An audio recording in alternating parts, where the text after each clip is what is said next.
Good evening, everybody, and welcome to another edition of Great Bend Bad Cats Baseball here on the Great Bend Bad Cats Media Network. My name is Mark McClure. I'm joined by Michael Foose, and we are reigniting a rivalry tonight. The Hayes Larks, for the first time in a few years, are coming to Great Bend to face the Bad Cats here at the Great Bend Sports Complex, the temporary home for the Bad Cats for the next day, actually. This will be the last game they play at the complex.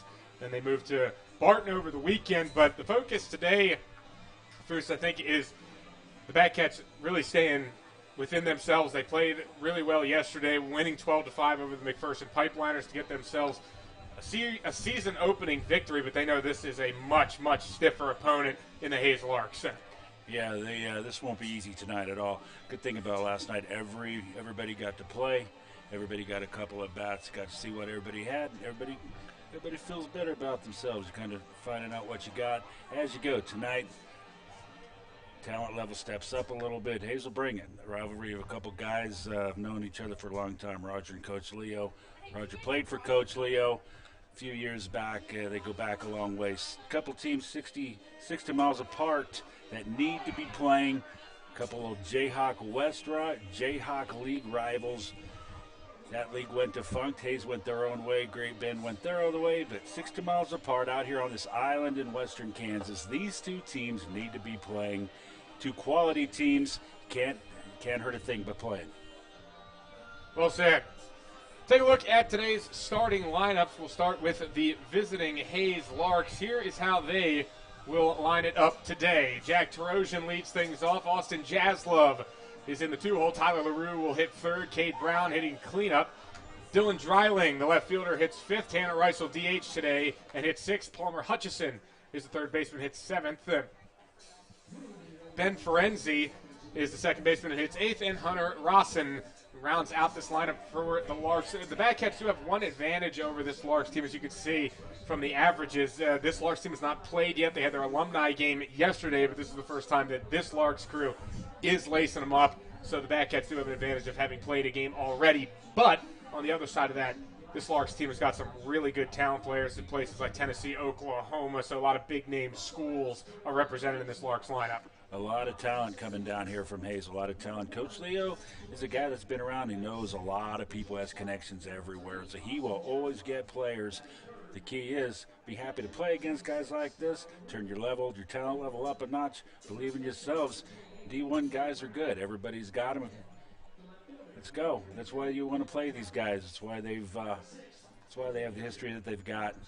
Best thing to do is play them tonight. Get after them, see where you stand. They're going to tell you, there's your measuring stick. These guys are going to tell you where you stand right and early on this season.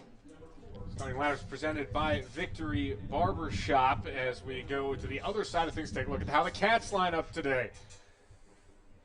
Alex Rogers will lead things off. He's out in center field. Hunter Gautreau is the second baseman and hits second. Kyle Gates plays in left field, hits third. Connor Allen, making his season debut, will be behind the plate today and cleans up. Adam Musto had a very good game yesterday, 2 hits and 3 at-bats. Will be back at third. Rathan Malone was a pinch hitter yesterday. Today he gets the start at shortstop. Another newcomer, Simon Larinaga, gets the nod over at first base. Brady Kreitzer, we saw on the bump yesterday, will get the DH spot today. A very special game for him from Hayes playing this hometown Larks team. And Riley Silva, the right fielder for today's game, another newcomer that some Bad Cat fans have not seen yet. So a couple of new guys in this lineup, but still got the old reliables in there. Don't know what you got yet. We're only on our second game. It's got to find out what you got. Wardo got through it last night. Got some guys in, got some subs in. Got to see what you got in your bullpen. It's everybody's filling each other out at this point. But hate to let you know, man, these guys are no joke. So it'll be fun tonight. Glad to be out here and let's renew this rivalry. And if you're not here yet, get out here, man. These guys come through. These guys come through once a year. This is the time, and it's a nice night. Get on out if you're not here. Ian Lanik is the pitcher versus Luke Terbeek. That is the pitching matchup for today. Should be a really exciting game. We're going to step aside here for the national anthem on the Great Bend Bad Cats Media Network. When we come back, we'll have first pitch.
Time to play some baseball here at Great Bend Sports Complex. We thank you again so much for joining us. Broadcast crew for tonight's game, Mark Gloria and Michael Foose. As the Batcats and Hayes Larks get ready to lock horns here in Great Bend. This is the first of a home-and-home between these two teams. They will meet tomorrow at Larks Park. So see how the relationship, we'll call it, between these two teams generates throughout that time and builds as these in the high school arena. Very big rivalry between Hayes and Great Bend. This has been a little bit cold because the teams haven't played in such a long period of time. They were in the Jayhawk when it dissolved in 2018. The Larks went over to the KCLB while the Batcats went into the newly formed Sunflower. The Hayes have since left the KCLB for the Rocky Mountain Baseball League, where they currently play, while the Batcats have stayed here in the Sunflower. Ian Lanick is the starting pitcher today for the Great Bend Batcats, and this is one of those weird situations in summer ball that doesn't come along very often, where you're actually throwing to your college catcher, Connor Allen. So these two already have a really great relationship built up, and they should be successful here because of that. Yeah, a little familiarity never hurts, especially in a summer league where guys are all new. You don't know each other. It's good to come out somewhere and see a familiar face, and when you're dealing with the host families and a new place to be, it's good to have a buddy with you. So it's good to have these two together, and the familiarity will only help. It cannot hurt. So to lead off for the Hayes Larks will be Jack Tarosian, left-handed center fielder, and he waves and misses at the first pitch. Good movement to start from Ian Lanick, 0-1. Jack Tarosian is actually a SCL veteran, played last season with the Derby Twins. He was an all-star with the Twins. Swings and fouls off the 0-1 pitch. The count moves to 0-2. So, yeah, some experience. The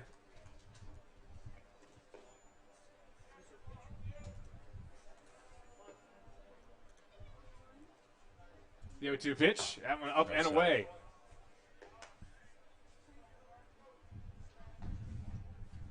Left-hander stepping in. 1-2 to Tarosian. Swinging a fly ball out to center field, pretty straight away for Raj, and he camps under it, makes the catch, and there's one away. Nice easy start to the game. Easy play for A-Raj.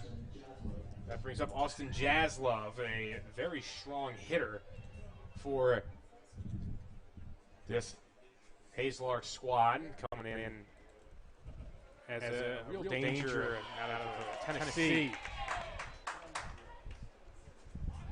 They're a talented group. Anytime you can pull a Hayes kid out of the University of Tennessee and bring him home, that's definitely a plus. The check swing there, they appeal to first, and they say he did not go, so it'll be a ball and a strike to Jaslove, the shortstop.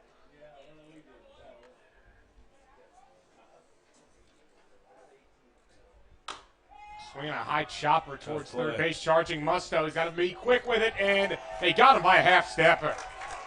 Great play there by Adam Musto, the Australian.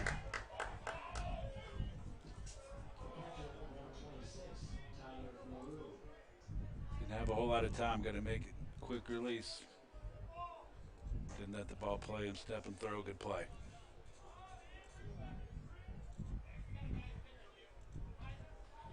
Pitch, and this one softly grounded towards shortstop. Plays made here, and that retires the side. A nice play there by Rathan Malone, as that does it for the first inning. Batcats do it 1-2-3 against the Hayes Larks as we head to the bottom of the first here on the Great Bend Batcats Media Network.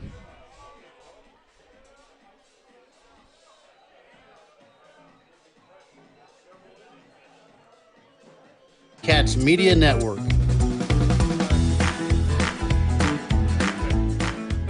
You didn't need anything there anyway.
They're back here on the Great Bend Bad Cats Media Network.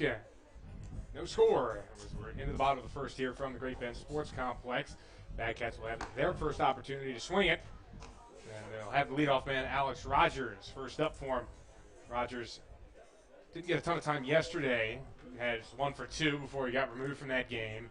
I think Roger would just want to try and keep him fresh. He's one of the fastest guys in the league, and if you get an opportunity to give him a break, you take that opportunity because you know he's going to play a lot. For sure. Last night, got a hand a little bit early. Did get some guys in that everybody's new. Don't know quite what you got yet, Roger. Sorting it out. And the way to do it is to go to your bench, let other guys play. Here's the first pitch to him. And that one's way outside and low. Got all the way to the backstop. Ball and no strikes. This is Luke Terbeek on the bump for the Hayes Larks from Mid-American Christian University. This pitch is outside. 1-1. International players at this level, got to appreciate and respect that. He had 5 starts at the MACU, 4.85 ERA. Chopper to third for Raj, as this one is handled by Palmer Hutchison, and he throws to first in time to retire Raj. Cut him off his front foot out in front.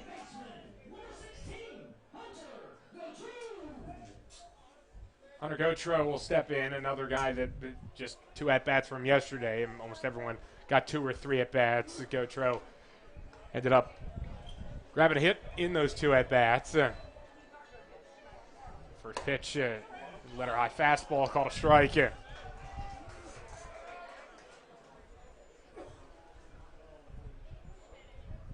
Terbeek ready, delivers.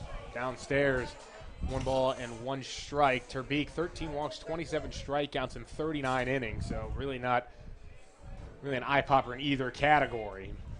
1-1. This one fouled off by Gotro.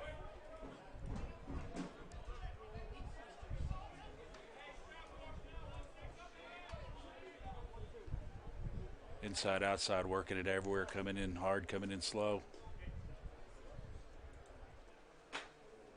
He's ahead 1-2, and Terbeek going to step off here for a minute. He wanted a new sign. Tyler LaRue behind the plate is his battery mate. 1-2 pitch. That one just missed outside. 2-2. That was a strike yesterday. That was a strike. That was a strike last night. Didn't get the call this time though. It was different. You never know exactly what you're going to get. Got to feel him out at this point. 2-2. That was just foul tipped by Gotro. He stays alive. Fooled me. Is at 2-2. Pitch broke him off right there. Good one from Terbeek, and Gotro is down on strikes for the second out of the inning. He brings up Kyle Gates. Kyle Gates was a hero of the postseason last year. Had a lot of big games down the stretch as the Backhats made their postseason run. Good yesterday, 2 hits and 2 at-bats. One of the few Cats with a perfect batting average. Swinging at the first pitch. Got some carry out to center field, but it's not going to be enough as Tarosian makes the catch, and that is out number 3. So 2-1-2-3 innings for both sides there to finish off first inning. So no score as we go to the second on the Great Bend Bad Cats Media Network.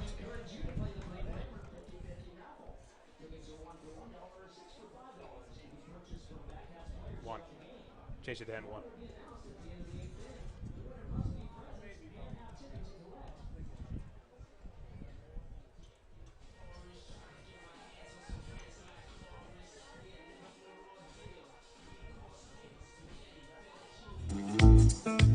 This is Batcats pitcher Dash Elvis. You are watching Batcats baseball on the Batcats Media Network.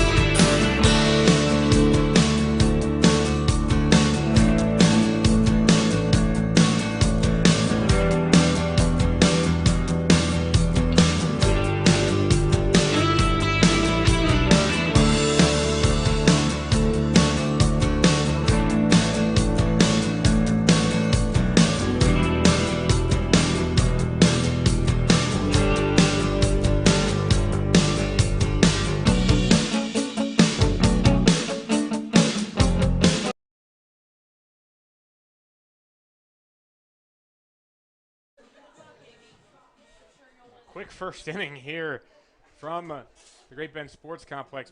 1-2-3 innings. So this will be Cade Brown leading off for Hayes this inning. First pitch misses the ball, no strikes. We'll have our scoreboard up hopefully in a little bit, not cooperating with us currently, but we'll keep you updated. 1-0 is fouled away by Brown. The Oklahoma Sooner. One of a few Sooners on the Hayes Larks squad. Atlantic's ready, 1-1. Pitch, fouled away. Straight back. He's on it. Just reaching for it a little bit.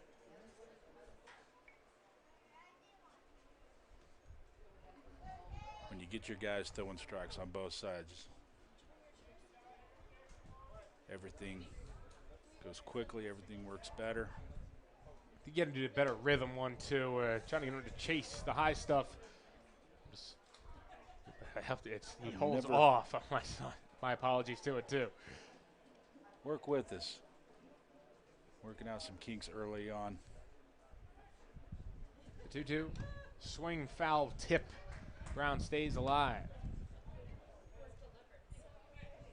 Connor Allen unable to reel that in for strike 3. Just could not quite hold on to the foul ball. Brown digs back in 2-2. Set and the pitch. The breaking ball tried to pick up the inside corner, and he did a beauty from Atlantic. And Brown strikes out looking. Nice pitch. Good movement, came into the out.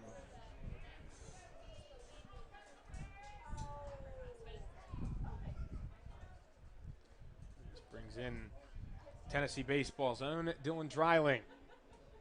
First pitch to him. And the lefty hits one in the air, shallow center. Raj coming in on it and makes the catch in shallow left center for out number 2.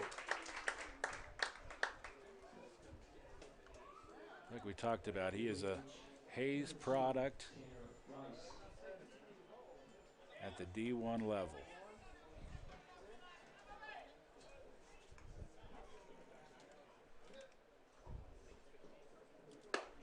That one up and away.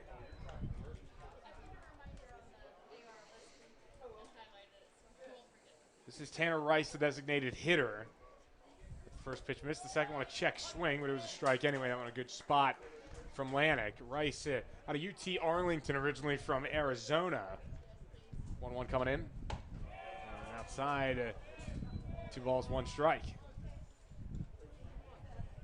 They are lefty dominant. This one grounded over to second base. Taking his time with it, but making the play is Hunter Gautreaux, and that retires the side. Another 1-2-3 inning so far this game. 9 up, 9 down. No one's had anything going, either Great Bend or Hayes. We'll see if Great Bend can break that trend when we come back on the Great Bend Batcats Media Network.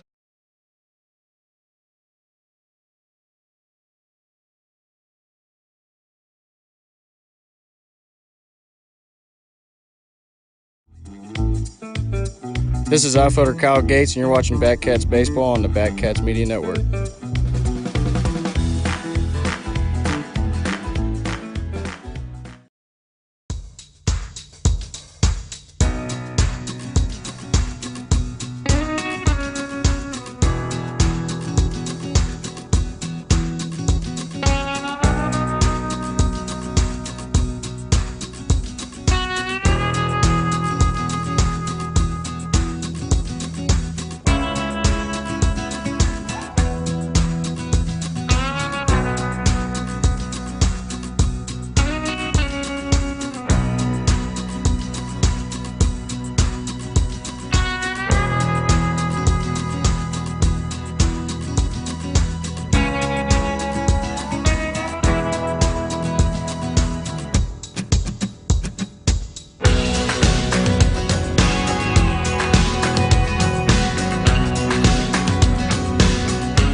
Back here on the Great Bend Batcats Media Network, and Connor Allen to lead off the frame for the Batcats.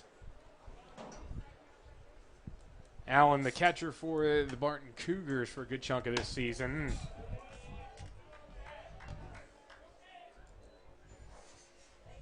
got a 2-0 count here as we're flying so far. 9 up, 9 down. It's hard to keep up.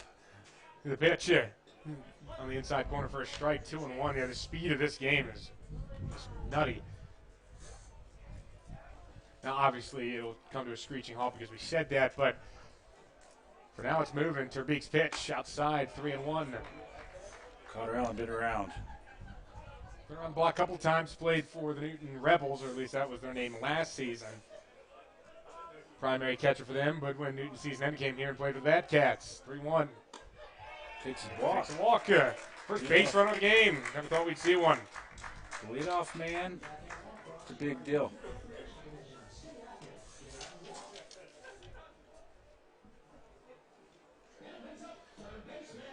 This brings up Adam Musto, the Australian lefty, a fan favorite in the chat last night of the YouTube stream. We appreciate all the activity from everybody in there. Left-hander, and you don't see it often, but we saw it last night. Ground ball hit the base runner, he's out.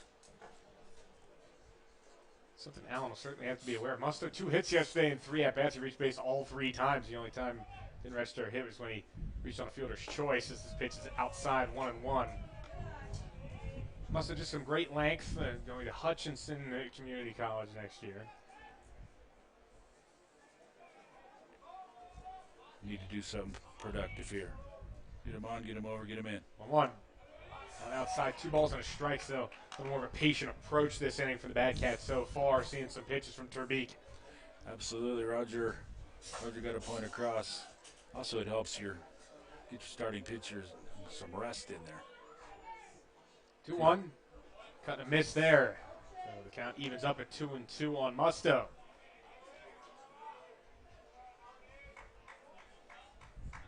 Cool for Kansas. July's tonight, 73 degrees. Really beautiful when you think about it. Great baseball weather. A little warmer than it was yesterday. The 2-2. Allen got a steal here. The pitch was inside. Here's the throw. And he's out. They got him on the leg here. Delayed steal. Good throw down there by Tyler LaRue. He tried to make up for the fact that Allen had a big jump, but he's just not the fastest guy that you'll see out there. Is Roger Ward over there, and he has a fist bump for him there. I think that Ward thought he was in there. Good effort. Went in head first. Stole 7 bases this season for a guy that's 235. He moves as Musto called window shopping there. Strike 3. Second strikeout.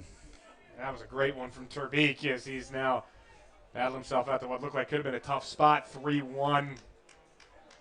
Guy on to 2 outs now, and we're rolling again as this brings up Rathan Malone, the shortstop. Malone swings a little late on the heater. Down the right field line, foul. Nice idea. Try it again. Little guy has ability to run. Malone had a hit yesterday. 1 comes in, and he hits a chopper up towards the middle. This may be a difficult play. It's speared down there by Jaslov, and he throws in time to get Malone and retire it. So 6 up, 6 down for both sides. We have our first base runner in Connor Allen, but he was eliminated on a caught stealing. So we're through 2. Still nothing from the Great Bend Sports Complex.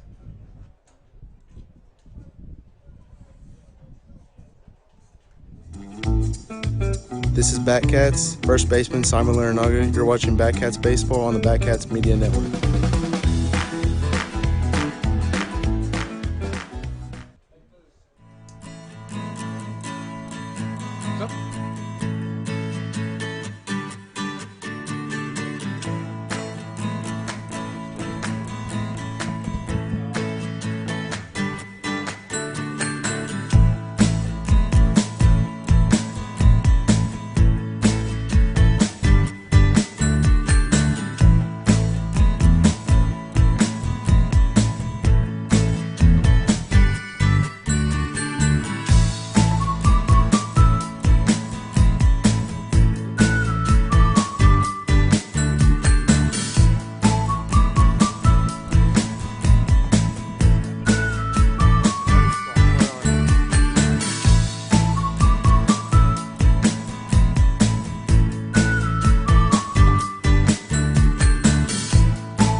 a delayed steal. Maybe it wasn't. Back here on the Great Bend Bad Cats Media Network, Mark Bohr, Michael Foose on the call. We thank you for joining us here on the Bad Cats Media Network. And we're going to take the time to do this before the inning because everyone's getting these 3 outs so fast. Here's how the home defense lines up today. We haven't been able to show it yet. Kyle Gates, Alex Rogers, and Riley Silva across the outfield, 1, 2, 3. Musto, Malone, Gotro, and Larinaga across for defense on the infield, and the Atlantic throwing to Connor Allen today. Pitch comes in. That one is down low. Ball and no strikes.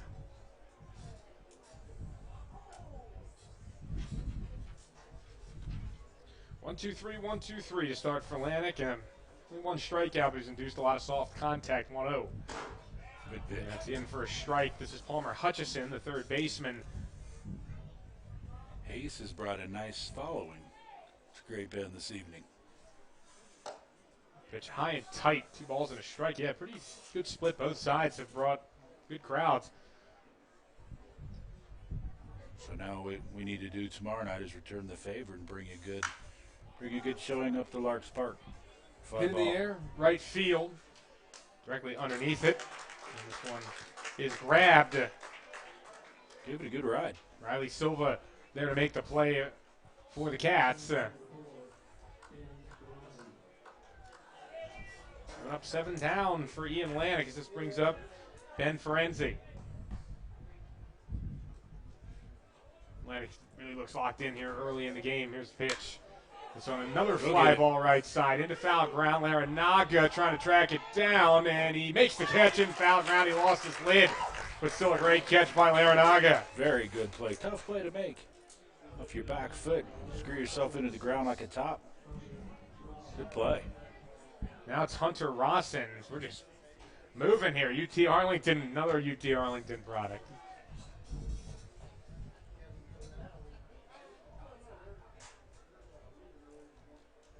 First pitch, whoa, inside on him. Bringing in on the hands.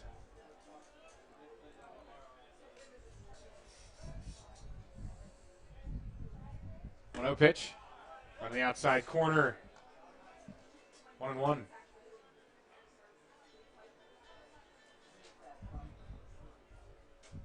They are working together good. As you said, you can tell these guys are familiar with each other. Allen and Atlantic, you can tell. Out to center field, Rogers right underneath it. Should be a can of corn for him, and it is, and the side is retired. How about that for Ian Atlantic? 9 up, 9 down against the Hayes Larks. He is pitching a beauty through 3 innings. But Batcats need to try and give him some run support and see if they can do it when we come back on the Great Bend Batcats Media Network.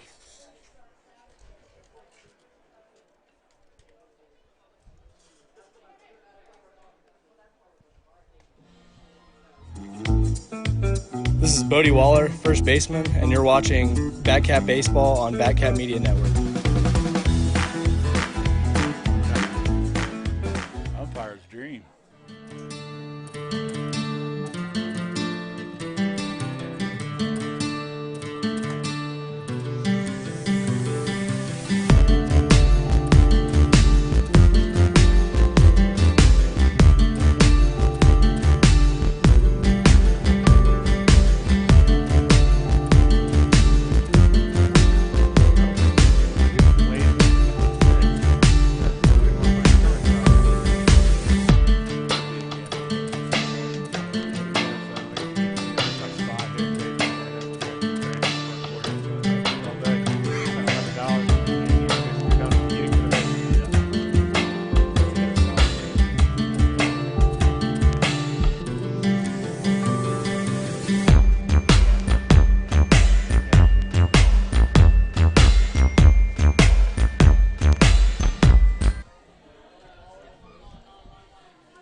We're back here on the Great Bend Batcats Media Network. This has been a race so far.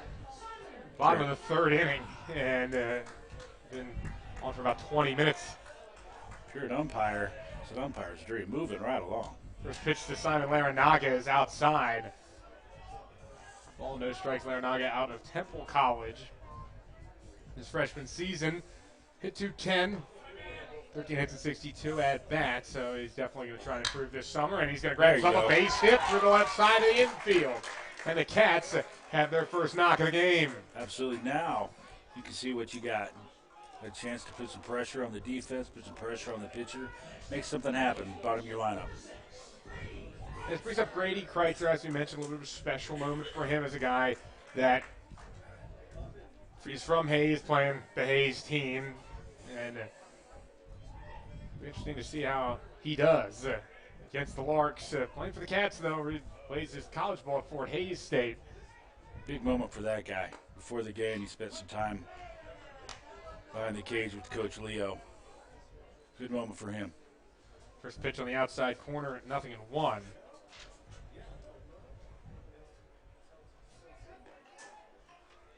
Long wait here for Turbeek. Get a knock here, move up the runner. Hit him. Ooh, we'll just get hit in the back. That'll work too. And there's going to be 2 runners on for the Cats here, and they're threatening in the bottom of the 3rd inning. Let's give us an opportunity to have a look at the defensive look for the Larks in this one. Apologies. Now we'll look at it. Dryling, Trojan, Rosson in the outfield. Hutchison, Jaslov, Ferenzi, Brown, and then it's Turbeek and LaRue working as a tandem in this one. Now he's from the stretch for the first time tonight. And here's the pitch, swing and a miss. Riley Silva could make contact, 0-1. It's actually kind of ironic looking at Riley Silva play, because we were talking earlier, Foose, about great glasses guys that have played in the big leagues. And Silva plays with glasses on, and we're rolling through a couple of good ones. Tom Henke, as they squares the bunt, he gets it down. Good one here. They're going to try and throw to third, and they get the lead runner as Larinaga is out. So it stays where it is. Runners on first and second, but now 1 away. Yeah, you got to get that. You got to get that to the right side. You're falling away from the bases. At the other side of the field. Brings up Alex Rogers. There's some good ones in there. We're talking about Tom Henke, Rance Bolanix. Couple of good ones. Yeah. I grew up with Chris Sabo back in the day. Those Spuds. Need a hit here. Here's the first pitch to Raj. Just one off the inside of the hands. This is going to be what looks like it might be a double play, but there's a little bit of a hesitation there, but they still got the double play. It was almost like a pump fake there from Austin Jaslov at second, but it'll be a 6-6-3 double play. And at the end, the Bad Cats really not threatening. They only leave 1 on. And that takes us to the top of the 4th here on the Great Bend Bad Cats Media Network.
We're back here on the Great Bend Bad Cats Media Network. And again, we're moving along to the top of the 4th inning. Only 1 hit between the 2 teams. Back to the top of the lineup here for the Hayes Larks. Jack Tarosian watched first pitch down low. Ball and no strikes. Lanik. Soft contact, as I mentioned last inning. 2-3 flyouts last inning. One in foul ground as this is fouled away by Trojan. 1-1. Trojan, a Hutch Blue Dragon. Teammates with the two Blue Dragons for the Bad Cats. Bodie Waller's not playing today, and Hunter Gotro's at second as this one lines past Gotro and into right field. A base hit, so hitting after the Bad Cats have their first knock. The Larks get theirs, courtesy of Jack Trojan. Now you'll see Ian Lanik work with the base runner for the first time tonight. Second time through. Brings up Austin Jaslove. Working quickly. His first pitch is off the top of the bat, fouled away.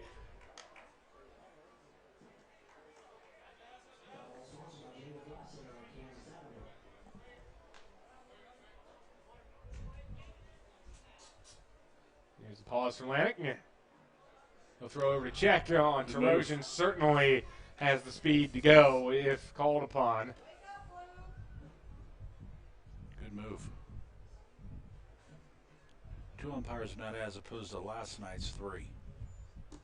Goes down low. 1-1 strike.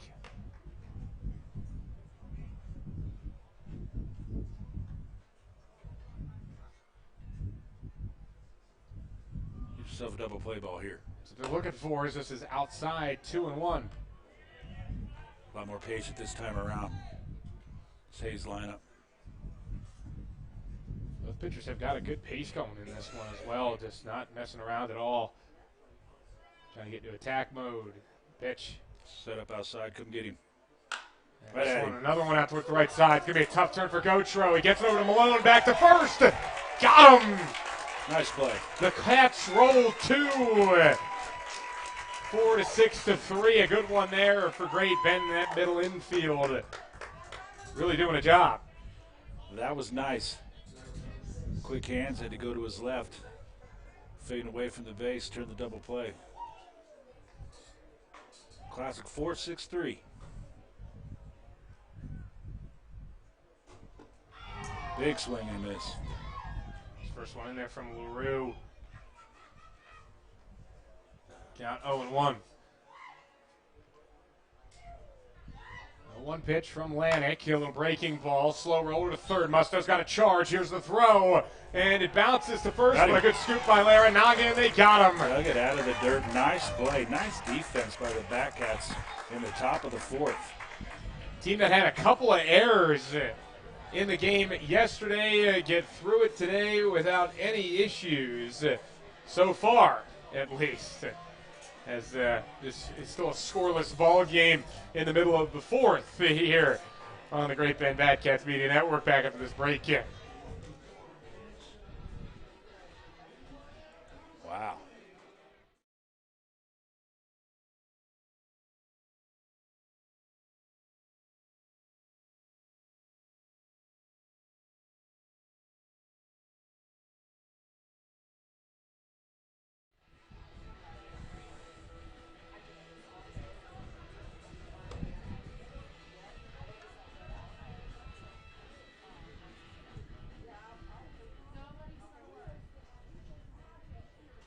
Welcome back on the Batcats Media Network. We are through 3.5 so far, and no score. Each team with one hit. There's not much doing on either side. At least offensively, is the two pitchers in this one, Luke Turbeek, my apologies, and Ian Lanik really locked in. See if the Batcats can break Turbeek's focus here. First pitch to Gotro is going to be a floater out towards right center, but this one is within the range of the right fielder, Hunter Rosson. They get the out. One away. Ambush early, first pitch swinging.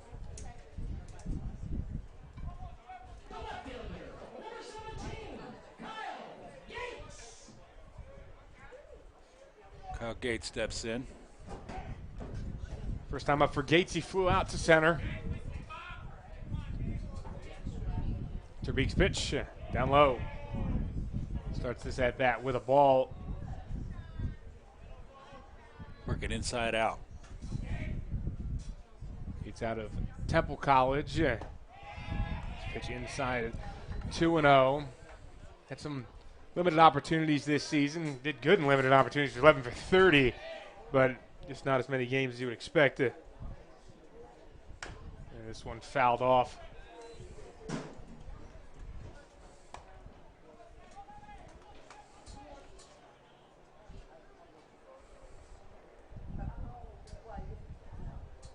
Cade still has another year if he wants it. Can't technically get a third year. 2-1, but he's still undecided. He's going to hit one towards the center, and that's going to get into center.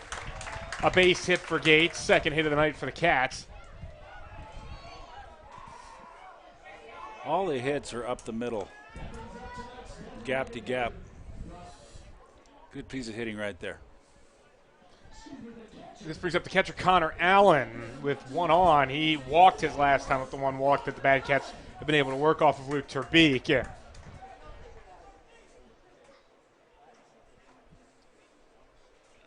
To the base here, get yourself in scoring position.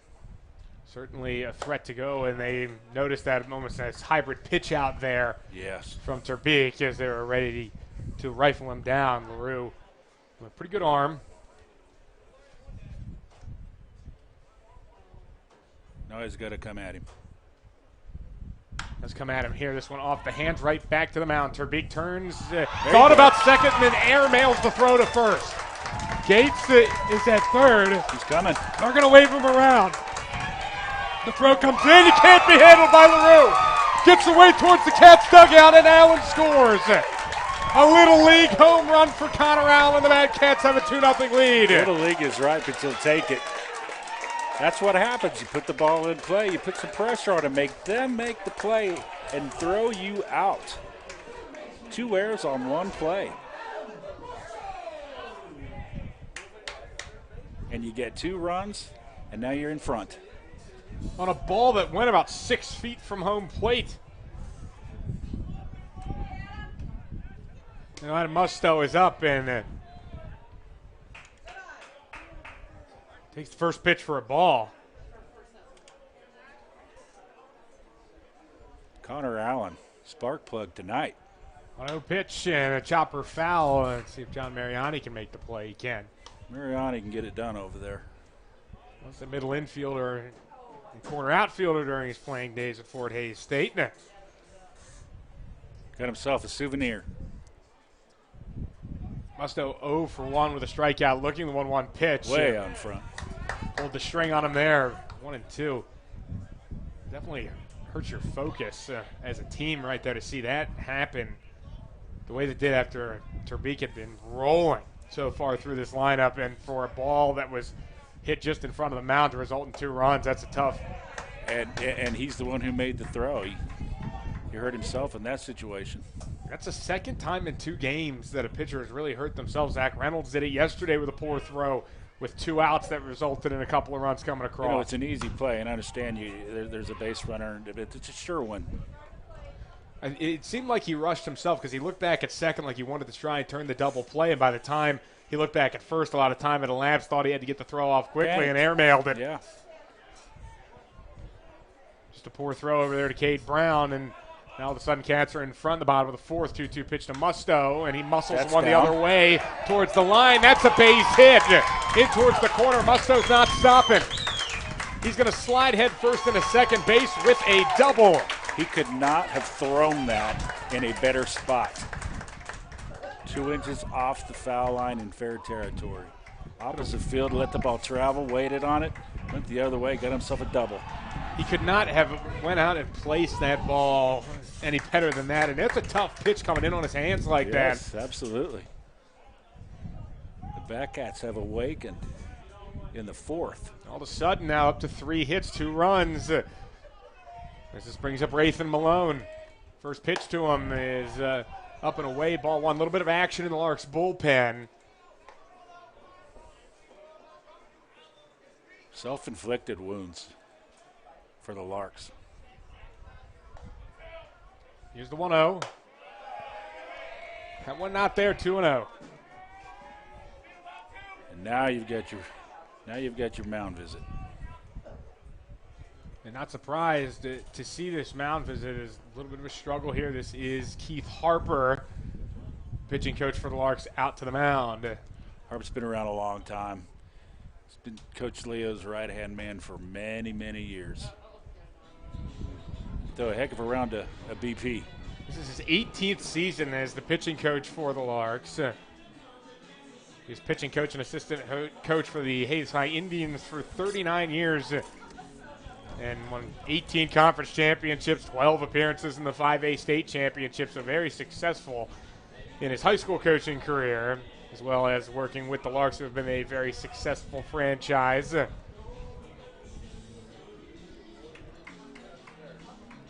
He is a quality pitching coach. What do you say in that situation? I mean, just trying to take a deep breath and then trying to reset yourself. That's what Roger Ward usually goes out there and says to his pitchers, with them not being their official pitching coach. That one missed. 3 balls, no strikes. You're just trying to settle them down the best that you can, and try and get them to stop thinking about it. The fact that they're struggling a little bit. Gotta start throwing strikes. He's not going to get one. No, he got the call on that one. Outside corner is a good place to live.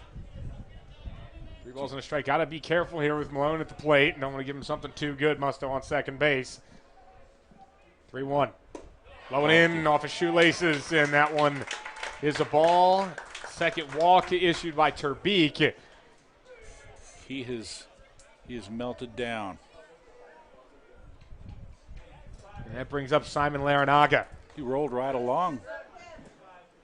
The minute you get a base runner, it all changed for him. He saw 10 base runners, or 10 batters, I should say, the first time through.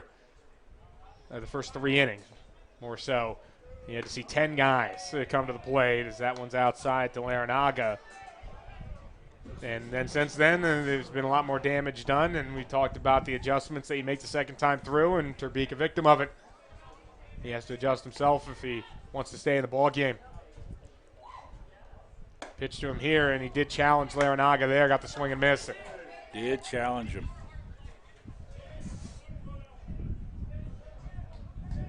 Base hit here would be huge. Anything in an alley, scores 2.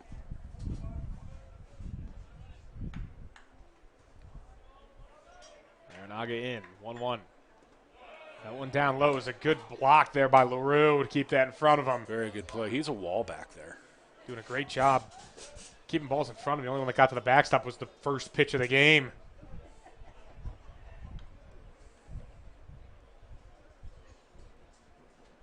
Larinaga already has a hit in this game. Pulled one through the left side of the infield. 2-1. Inside again, 3-1 as Turbeek continues to struggle to find the strike zone. Now he's got to come to you. Should be a really small zone here for Larinaga. 1 pitch, 1 spot. Hit on his terms, get something and drive it. Here it is. He got under it a little bit and then hit it out to left center field. Dreiling's over there, but it will be Tarosian that makes the catch. He fires it into third. No one advances, and there are 2 away. So big spot for the hometown kid. They're up against his hometown team. It's more like it. Brady Kreitzer with 2 on.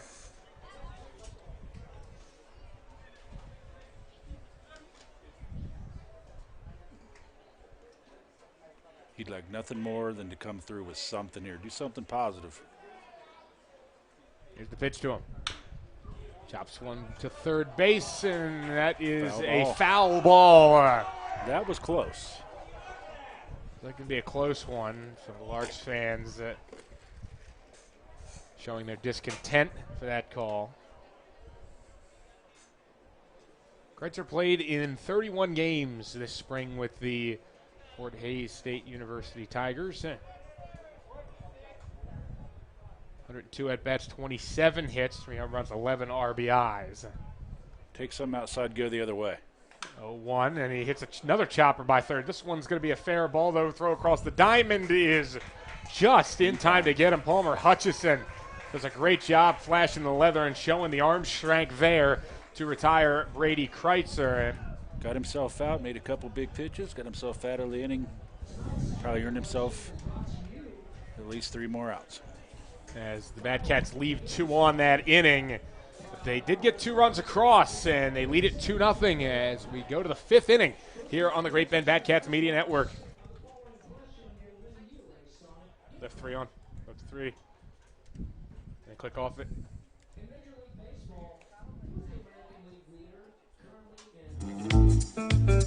This is left-handed pitcher Matt Nedved, and you're watching Bad Cat Baseball on the Bad Cat Media Network.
Bad Cats Media Network. It's Mark McClure and Michael Foose on the call. Ian Lanick still dealing on the mound as the first pitch is a strike to Cade Brown.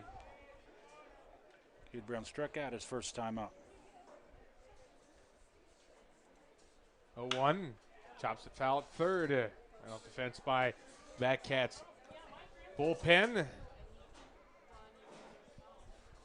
Atlantic 12 up, 12 down. He gave up 1 hit, but immediately ended that threat with a 4-6-3 double play. So he's faced the minimum 0-2. Foul tip right off of the catcher's gear of Connor Allen.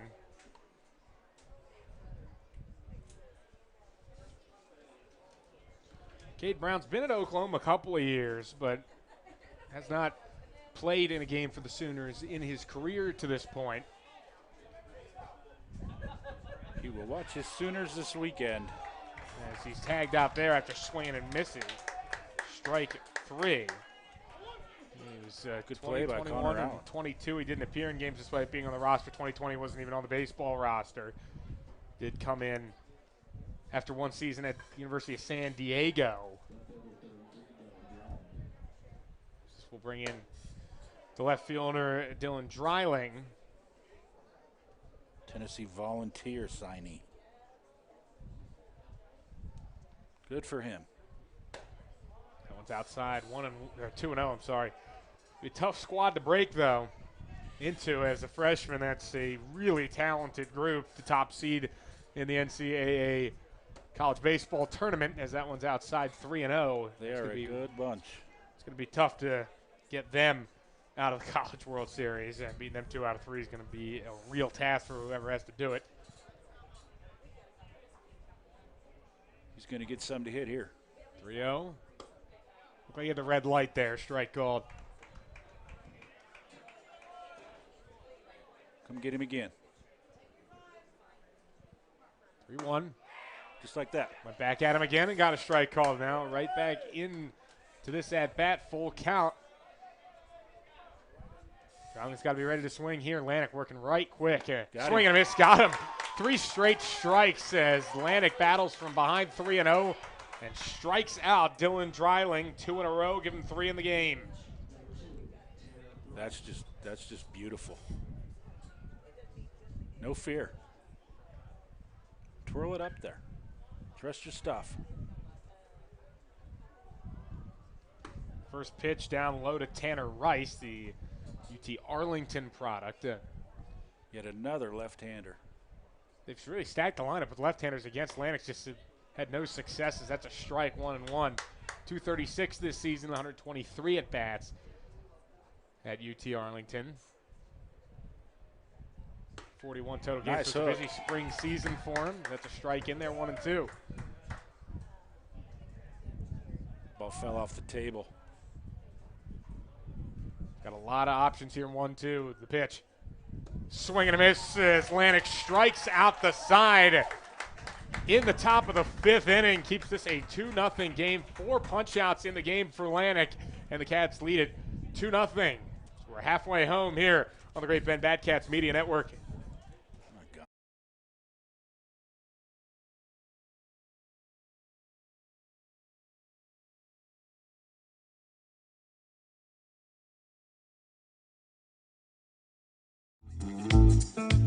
This is your catcher, Grant Farlander, and you're watching Batcats Baseball on Batcats Media Network.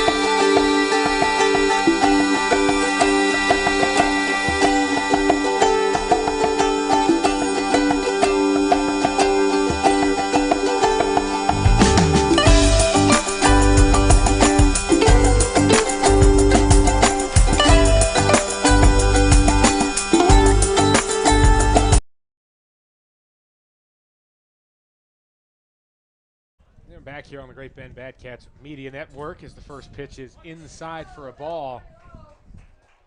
Oh, that's a strike. Blowing in. Got the call, though, and this is Riley Silva behind it. If you're going to get that call, stay in that spot all night long. You hit that, it goes straight in the ground. Yeah, it takes a lot to get the bat head to that and hit it solidly, so see if that stays the strike for this one. Terbeek 1-1. This one fought off over the head of the shortstop. Takes a look. That's a base hit. Jaslov gave it a look, but it just floated right over him for the base hit. And yet the leadoff man aboard again for the Batcats.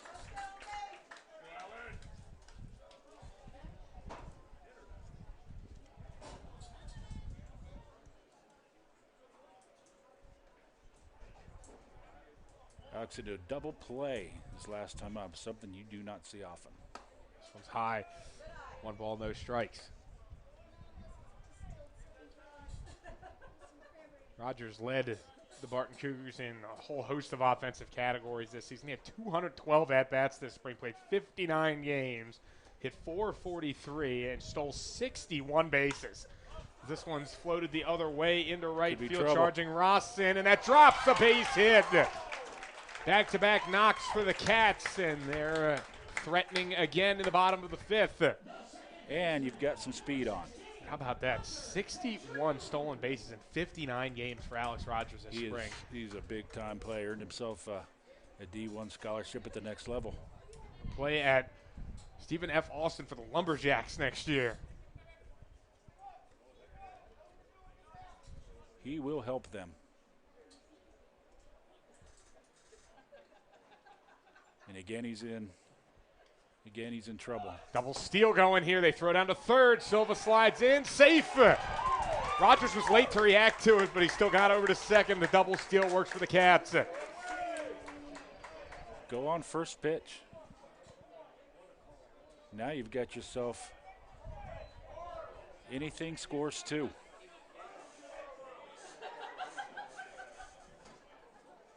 Constant pressure by the Batcats in this game. This one fouled off by Hunter Gotro. It's 1 ball, 1 strike. Batcats showed up tonight.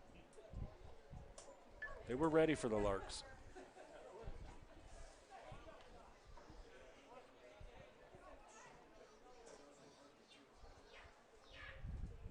Count is 1-1 the pitch.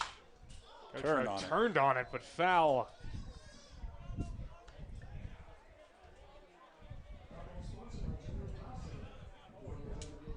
And he broke his bat.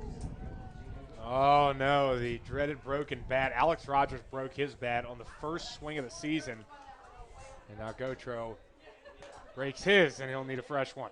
You'd like to say that bat died a hero, but so out in front of it. It's a little foul ball. easier to deal with if that gave you a base hit, drove in 2 runs, but just turning on foul ball, not as fun. Those bats aren't cheap. 1-2 to Gotro. Swing and a miss upstairs, got him. That's strike 3, and those base runners stay parked. You hate to see that. Nothing good comes from that at bat. Something on the right side, get the run in, something in the air, deep enough to score him. 3 strikeouts now for Terbeek as Kyle Gates, the lefty, strides in. Good lefty-lefty matchup here. This is what you want. His first pitch to him. Inside. Ball, no strikes. Gates, 1 hit already in the game. Got 1 up the middle in the 4th. Need a hit here. Got 3 hits on the season so far and 4 at bats. So he's the guy you want up at the plate Good right pitch. now. But that's a balk called there on Terbeek, and that Cats add a 3rd run as Riley Silva scores. That is a gift. The Bat Cats will take it to get their 3rd run of the game. So now Rogers moves up to third base, and almost anything in play will score him here, 1-0. To strike in there to Kyle, and it's 1-1. Doesn't even have to be deep. Alex will score on anything remotely deep in the air. That's how you know how good your arm is as an outfielder. If you can make that throw in time to get a guy like Rogers, because he'll test you. Even shallow, he's probably going to think about going 1-1. That's And Gates going to hit it up the middle. That'll be enough either way. Base hit. Kyle Gates with 4 hits in his first 5 at-bats this season as Alex Rogers comes across, and the Cats lead it 4-0. Good piece of hitting. Right up the middle. Here comes Keith, and he's made the call. And there will be a pitching change here as Luke Terbeek, who was rock solid through 3 innings of this game, has given up a pair in both of the last 2 innings. And now his team finds themselves behind 4-0 as we'll see a new arm for the Larks. It was his throwing error that opened the floodgates. Now he's going to make that walk. So we'll step aside here on the Bad Cats Media Network, and we'll have a new arm on the mound for the Larks when we come back.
And we're back here on the Great Bend Bad Cats Media Network. Cats lead 4-0, 1 out in the bottom of the fifth inning. Connor Allen's been a spark plug tonight. He's at the plate here against Austin Pewitt, a right-hander from Grand Canyon. Runner on the move here, Gates. The throw down is not going to be in time as Kyle Gates steals another one. Second bag of the year. Rogers has got him on the move. First pitch, go. Relentless.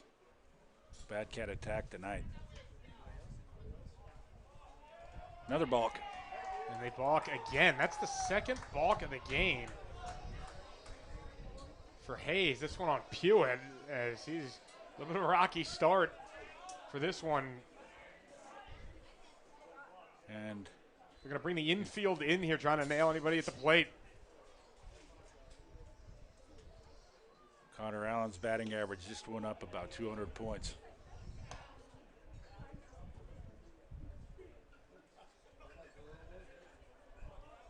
Hard on the ground, get yourself an RBI. There's time going to be called here.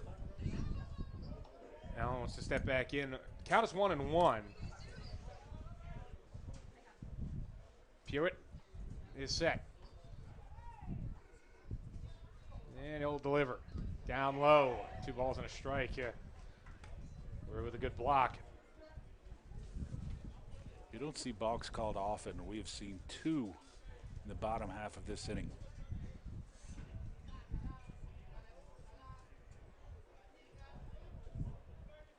Waiting.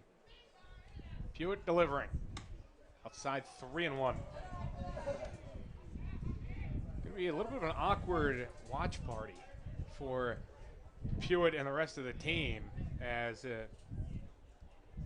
Pewitt goes to Grand Canyon, who's in the Stillwater Regional of the NCAA tournament, and they'll be playing Oklahoma. And this team has both Oklahoma and GCU guys on it. Very good point. 3-1. Allen fouls it off. Went down and got it. Bailed him out.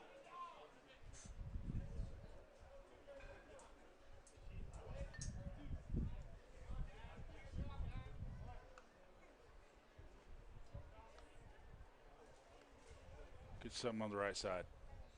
Count is full. Cats lead 4-0. The pitch. Outside ball 4. Allen walks for the second time tonight. 2-4 making things happen. And they're on the corners now for Adam Musto.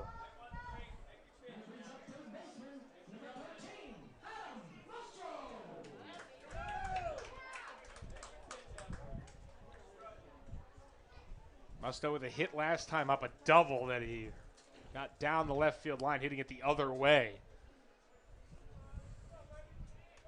Looking for anything productive here. Pitch. Down low. This game was a pitcher's duel through the first 3 innings. No runs on either side. Bad Cats got 2 in the bottom of the 4th and 2 in the bottom of the 5th. We have come to a crawl here in the bottom of the 5th. Cats up to 6 hits. Pewitt working out of the bullpen, 1-0. Inside, 2-0. Control not quite there. Yeah, you've got to trust your defense at some point. Let them help you.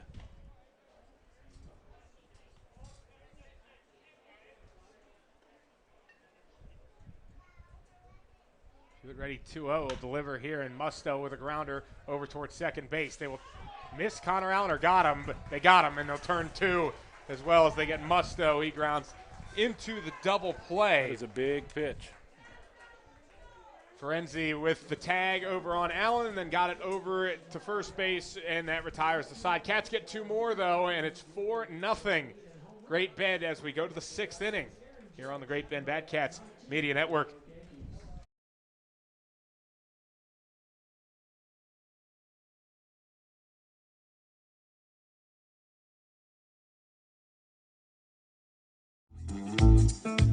This is infielder Colter Maldonado, and you're watching Bat Cats Baseball on the Bat Cats Media Network.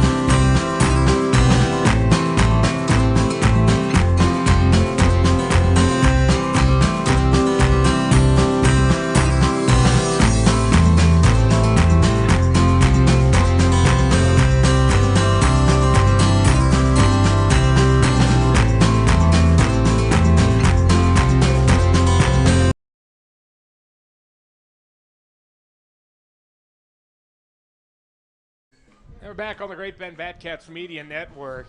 Top of the 6th inning, 4-0 Great Bend. Ian Lanik, I mean, what can you say about him, Foos? He's just been sensational. 15 up so far, and he's faced the minimum 15 down. The only guy that got on was Jack DeRozier with a base hit, and that was immediately erased on a double play. Absolutely nails. You cannot ask for anything more if you're Roger Ward. He's given him everything you could ask for and a whole lot more. You have to think this is going to at some point turn out to be a pretty good Hayes offense, and Ian Lanik has just toyed with it tonight. The question is, how long can you bottle it up? First pitch here to Palmer Hutchison is a strike. And that's the key. He's thrown strikes and worked ahead in the count. They have hit on his terms all night long. Here's the 0-1. Wave and a miss there. Good off-speed action from Ian Lanik. 0-2.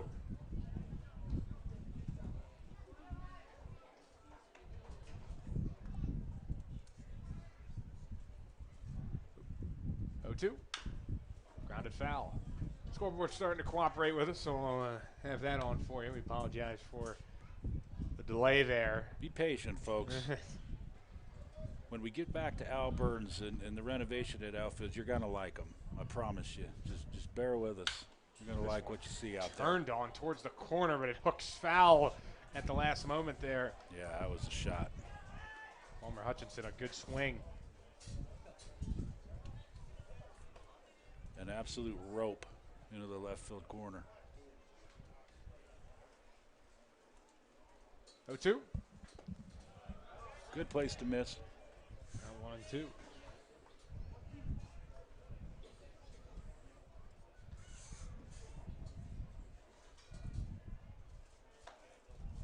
One hit through 5 innings. Here's the 1-2. Couldn't catch the outside corner with it. 2-2. Hutchinson out of Kansas City Community College. And they were good. They were the 2 seed in the KJCCC baseball tournament last month.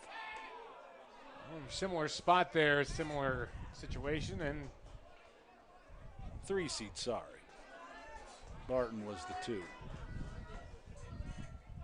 He's throwing a couple good pitches here and hadn't got the call on this at bat. It's another count full.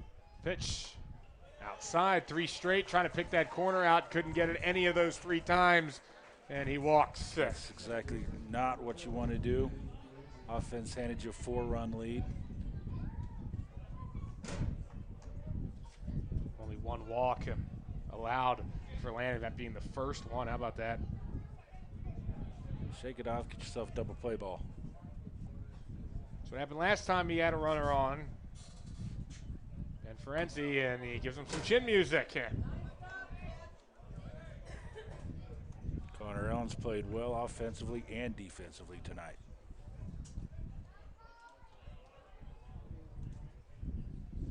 Set 1-0. Strike. Stay right there. It's back-to-back JUCO products. Is this one grounded left side? That's going to be a base hit. 2 on, none out. As Ben Ferenzi, the product of Arizona Western Community College, gets on base, and it brings up the 9-hole hitter, Hunter Rosson. Now you've got to squash it. First time that Atlantic's been in any trouble at all today.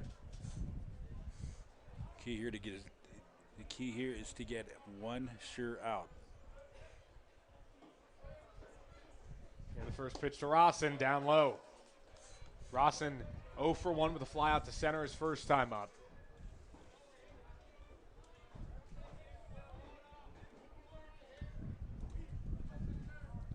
Hit it hard right at somebody. Grounded right side foul.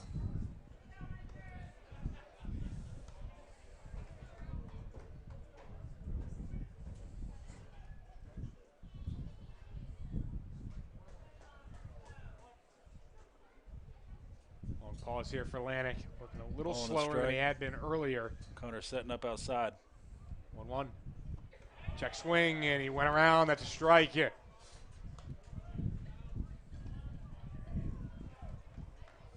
Now make him hit on your terms. Back into that situation where Lanik is in charge. It's a good spot to be in. This one swung on, fouled away.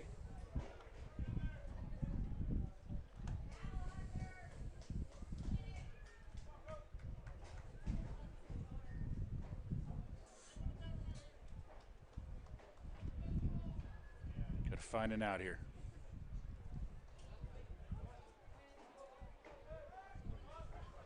Count 1 and 2, 2 on, none out.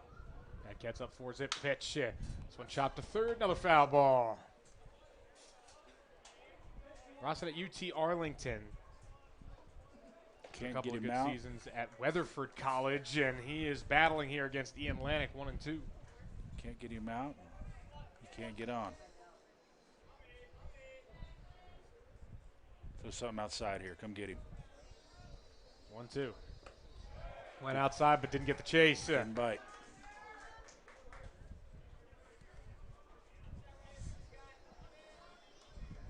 Can't quite pick out that outside corner. He's gone there a couple of times trying to get the punch out. Yeah, it's been tight all night through there. 2-2 and another foul tip.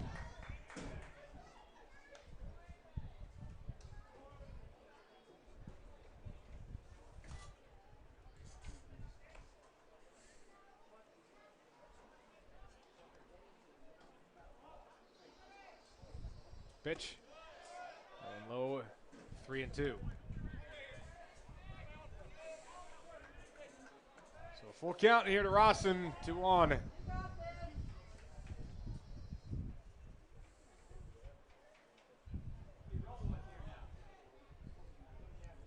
Roll it up. Here's the pitch from Lanik. Could do Down it. to the third. Musto will take it to the bag for 1. He'll throw across, and it gets past Larinaga. As they will hold the runner at third, Ben Ferenzi, but now there's runners on the corners. They did get Hutchinson retired. Musto tagged the bag, but a poor throw. Can't assume double play, so no error. So we'll escape that, but You're almost better off coming off the bag, making sure you come up with that play, as opposed to letting it get by you.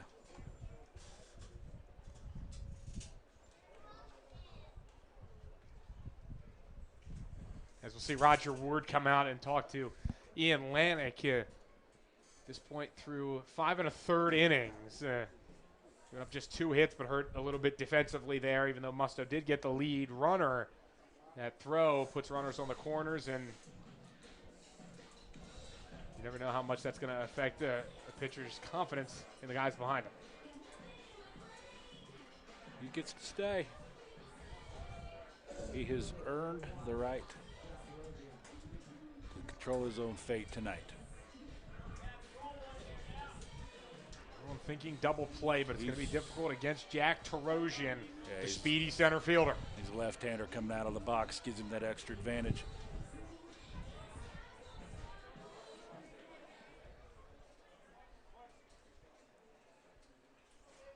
Tarosian 1 for 2. Here is the pitch. That one a little non-competitive, high and away.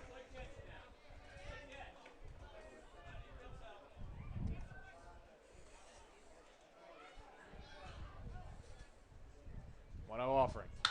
And Tarosian gets That's a into it shot. right center field. Rogers coming in on. He's got to play it off of a bounce. Coming home, Ferenzi. He will score, and the Larks are on the board. 1 in there, and it's 4-1.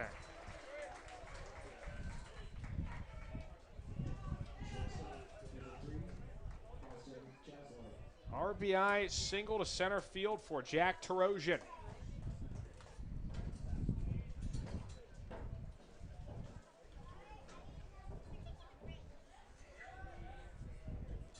Find a way to get it out. Rossin over to second base as this a weird roller to first base, but foul. Your force is set up. Just gotta get a sure one. Squash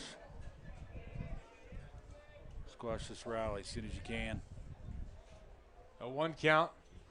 Here's the pitch to Jaslove, and that one hit to deep left field. Going back on it and not making the play in left field was Gates. 1 run comes across to score, and it is a double for Austin Jaslov. Another run in for Hayes, and they have cut the deficit in half and made it 4-2. Yeah, it's just a big time at bat. He hung it, he jumped all over it. Now Roger's going to come get him. It's Rawson that came across to score. You knew Hayes, you weren't going to keep him quiet forever, and they've come back with a vengeance this inning. Yeah, that's the thing. You can hold him down so long. Atlantic did a wonderful job running himself into some trouble here in the 6th inning. So Atlantic will have the ball taken away from him here after 5 1/3 innings, 2 runs, 4 hits, but only those runs were earned at this point. But a very good performance from him. He gave Roger Ward all he could through those first 5 innings, but now I have to turn it over to the bullpen, and this looks like it's going to be Matt Nedved coming out for the Batcats. Wonderful job. So while Nedved warms up, we'll step aside here on the Batcats Media Network and be back in a moment after this message.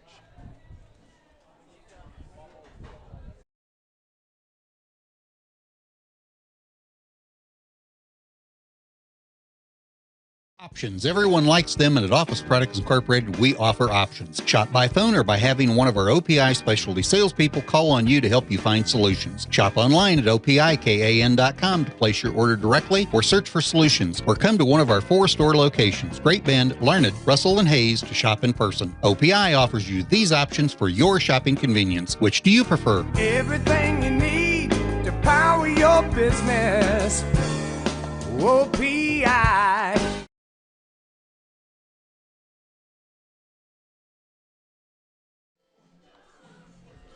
Come on, fella.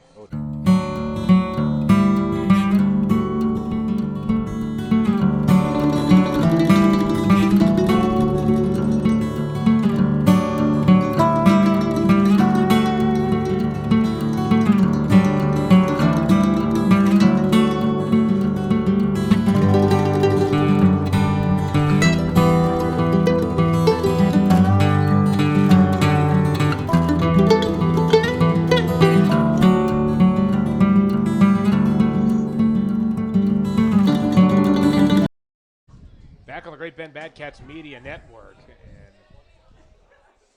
Batcats have seen their lead fall apart a little bit on them as the bat goes flying over the wall and into the bullpen and actually landed like a bat you would normally place right against the fence. It's fantastic. They're up in there.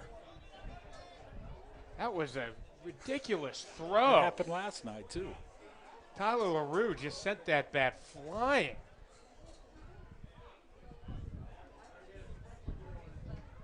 Well, he's up to swing it, and he's ready to tie the game for his squad. He's gonna be too relaxed at the plate. Got to grip it a little tighter than that, Tyler. I tell you what, we've seen 2 balks. Last night we saw the same thing. A bat go into the right field corner. Weird couple nights.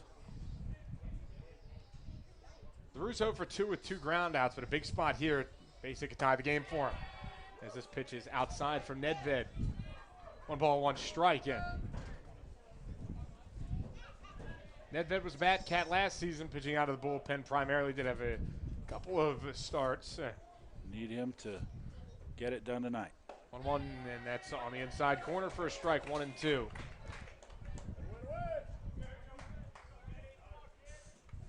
Sets up way inside. Hard to get around on that inside pitch. Set up outside, come get him. For that strikeout, that one inside though, that had good slider movement on it though. Was not a busy season in the spring for Nedved, just 4 appearances, 2 2/3 innings, gave up 3 runs. Shaking him off. 2-2 from Nettie, and that one floated out shallow center again. Here comes Rogers trying to charge in on it, makes the catch. They're going to tag from third. Here comes Terosian, and he's just in there safe. That was a big-time throw by Alex Rogers. It was a really good throw from Rogers. He thought he got Tarosian, but he's in there safe, and it's 4-3.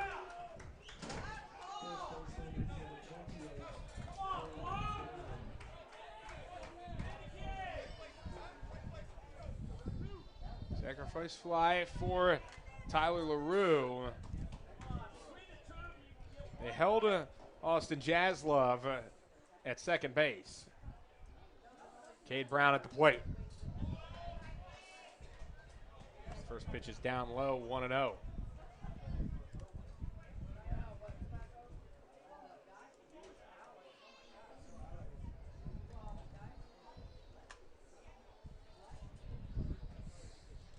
Pitch, that one is outside. Now it's 2 balls, no strikes.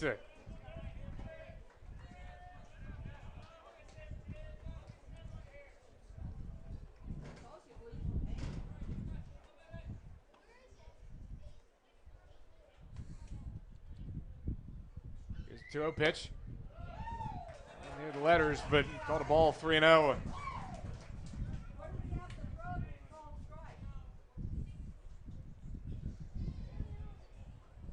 Lead has shrunk to 4-3.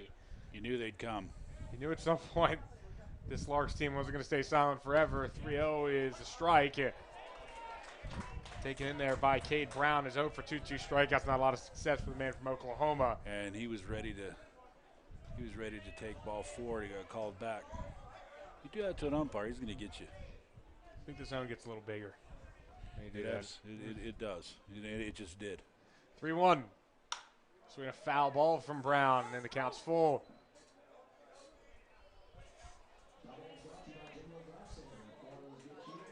Stuffing out here.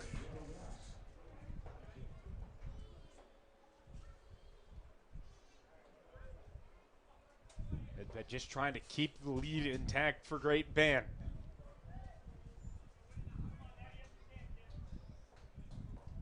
Let your guys go swing it. Payoff pitch. Swinging a grounder to third. Musto will just go ahead and tag the runner at Jaslove. Musto went flying over him. A little conversation there, and not too happy about the way that slide came in. Well, he dropped the ball on the base runner. That's what, frankly, is upset about. Third baseman, after he made the tag, dropped the ball on the base runner's head. That's what the issue is. Yeah, so it's been 4 years since they've played, and clearly no love lost on either side. Absolutely not. And it's 4-3 as we are going into the bottom of the 6th here on the Great Bend Batcats Media Network.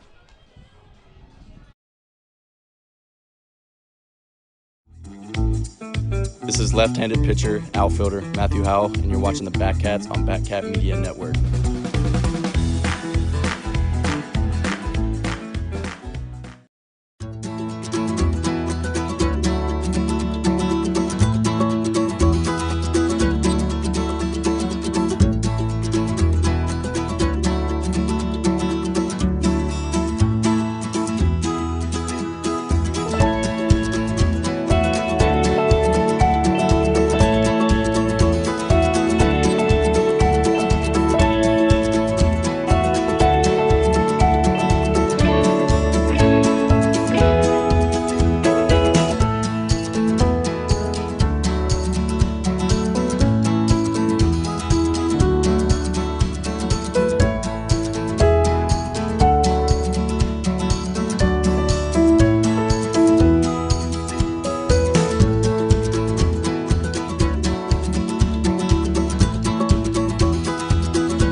Back on the Great Bend Batcats Media Network.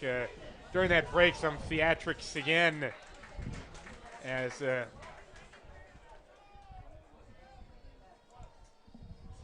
continued to see. It looked like Frank Leo just really handed it to the field umpire over there at third base as this pitch is inside, starting off to Rathan Malone. Yeah, he's now everybody's involved.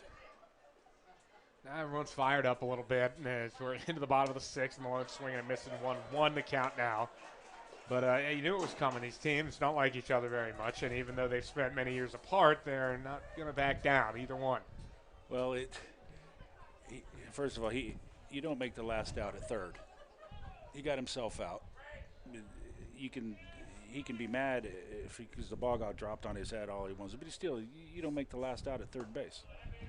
Down low to Malone, 2-1, and it looked like Leo was almost trying to get tossed out of the game. He was following the field Yeah, umpire, he but followed him up the line.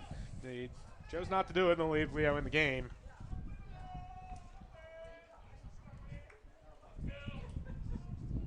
Two and one. This one a high hopper near the mound. It's scooped up by Pewitt, and they flip to first. Nice They get the out there and retire Rathan Malone. It's good fielding on your spot if you're a pitcher.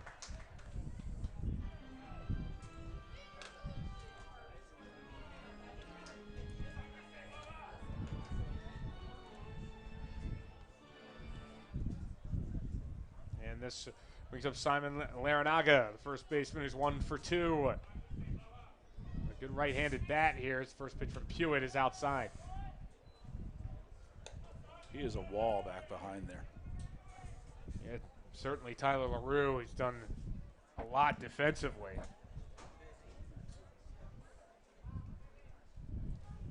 1-0. Up high, 2-0.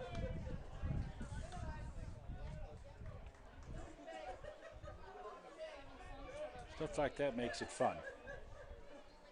I like to see everyone get a little fired up. Yeah, got the crowd fired up. 2-0 pitch. And this one a roller by first, just foul for Larinaga, 2-1. Certainly going to juice everybody up for tomorrow's game in Hayes. That's the thing. That amped everything up about times 10 for tomorrow night.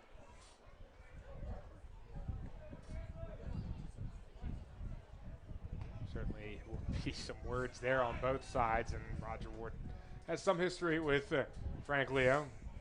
They do have that. That one inside, 3-1. Larinaga backed off the plate as coach of the Batcats, Roger Ward, actually played for Frank Leo when he did. Roger Ward was a Lark himself. He did, and Roger played and actually played pretty well. And 3-1, a chopper over to third, and they'll wait for it to go foul.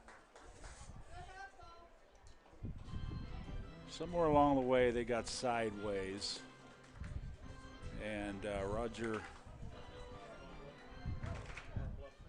got benched. And it's when Coach Leo left for the Pan American Games, and he was no longer on the bus. So they were coming home from a road trip in Iowa, and you get to exit 570 there, that Ellsworth exit. Roger demanded, since he was about to be benched, he demanded to be let off the bus at that exit. And that's how Roger's tenure as a Lark ended. That one down low, ball 4, Larinaga walks to put a runner on base. And they have been friendly to each other since, but the rivalry is always there. And it brings up the DH Brady Kreitzer. He's 0 for 1, a hit by pitch and a ground out. 4-3 game, bottom of the sixth. Got a good one cooking here in Great Bend. And they throw over, and it gets by the first baseman, Another Baker. throw in there. Larinaga gets to second base. Error on the pitcher. They have made throwing errors tonight.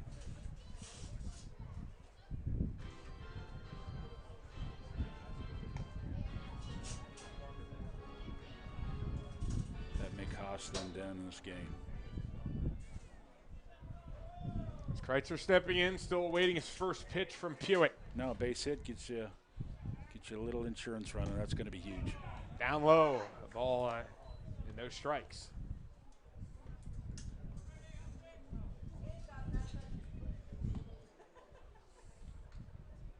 Wait on him. Get yourself something to hit. He'll make a mistake. 1-0, and There this it one is. headed towards the middle. Base hit for Kreitzer. They're going to wave around Larinaga. Tarosian up with it, but he'll just throw into second base. The Cats add another run to make it 5-3, get themselves some insurance courtesy of the Hayes man himself, to Brady Kreitzer. And he will remember that for as long as he lives.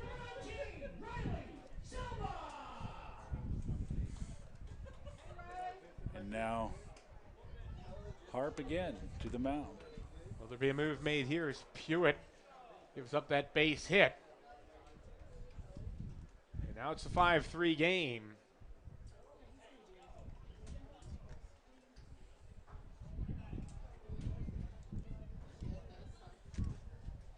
Cats are up to 8 hits for the game. Played well all around.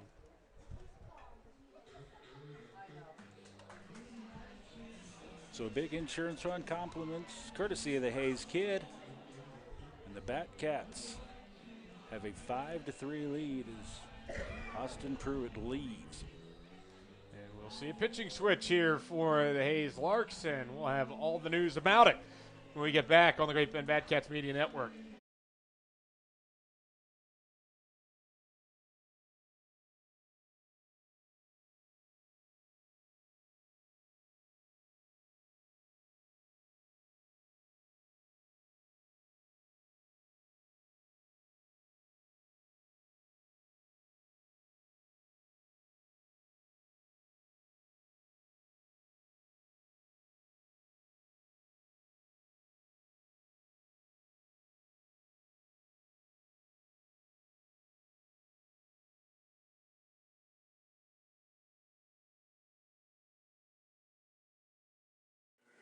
Hi, this is Roger Ward, head coach of the Great Bend Batcats.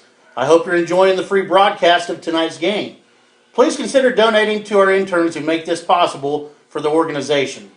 Our donation link can be found in the chat at this time as well as in the video description.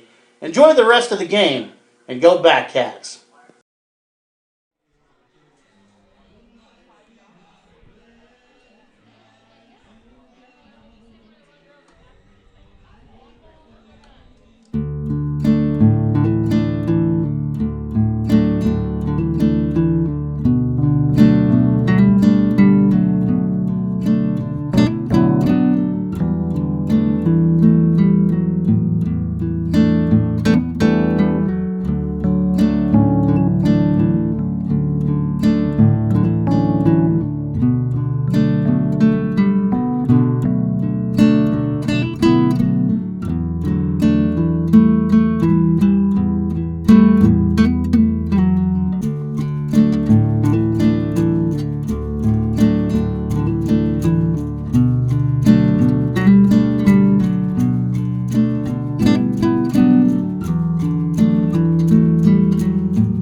Back at the Great Bend back on the Great Bend Batcats Media Network. Mark McClure, Michael Foose on the call. The new arm on the bump for the Hayes Larks is Kobe Grimsley, Central Oklahoma product. First batter he will face will be Riley Silva, the lefty, so a little bit of a tough spot with that matchup, but now there's 1-1 against them through 2 pitches. Kreitzer getting himself a nice little lead. Get off there. Pitch comes in, that one fouled away.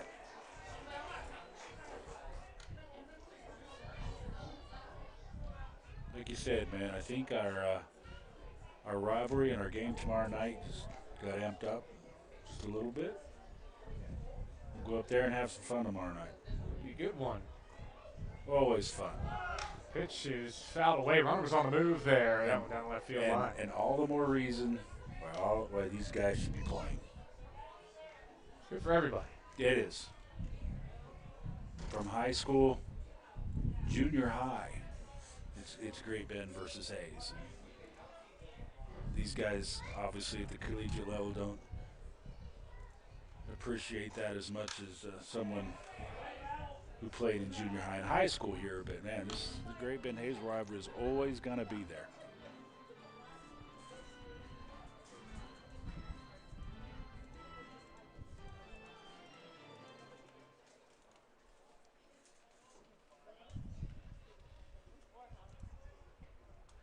Get off there. Get yourself a lead. That's a ball and 2 strikes. Kreitzer goes. Here's the throw down, and it's way off target. Gets into center field. LaRue was way off target on that one, but Kreitzer will stay at second.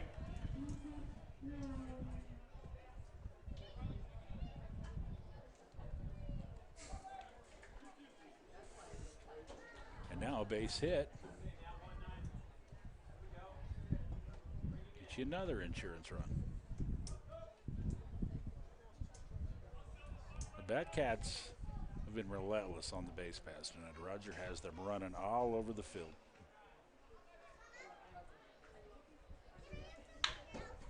This one hit on the ground, right side. It's fielded and flipped over to first. Good cover there by Grimsley. And they get the out on the flip from Cade Brown. Kreitzer gets to third base, but there are 2 away.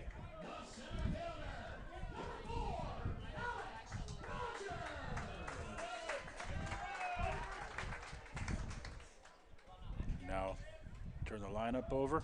Here comes Alex Rogers. Got to find a way to get him home from third.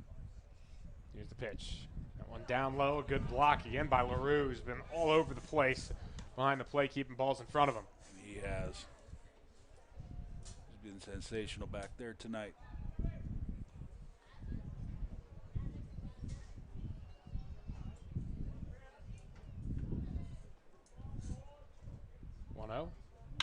And this turn on it. Hit foul just barely.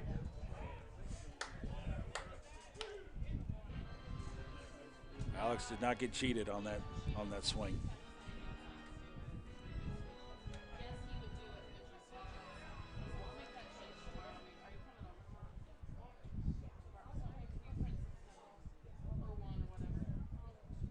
Set the 1-1. Curveball. There for a strike.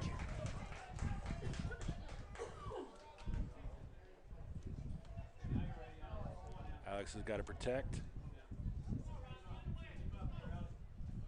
Find a way. Here's the pitch. Foul down the right side. That's a ball. 1-2.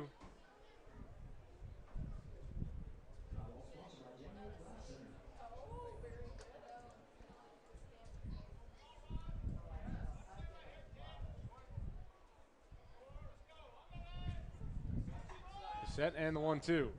Down low. 2 balls, 2 strikes.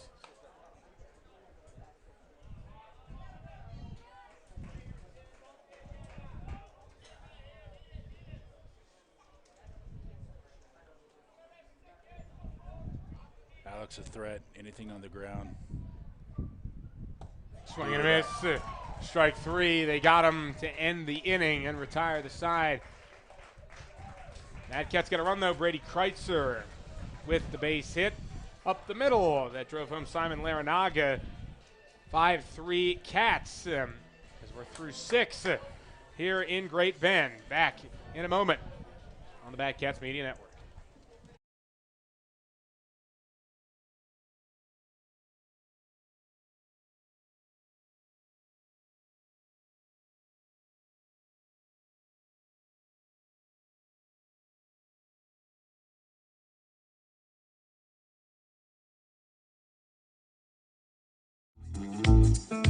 This is infielder Brady Kreitzer. You're watching Batcats Baseball on Batcats Media Network.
back here on the Great Bend Bad Cats Media Network as Cats lead 5-3 here against the Hayes Larks.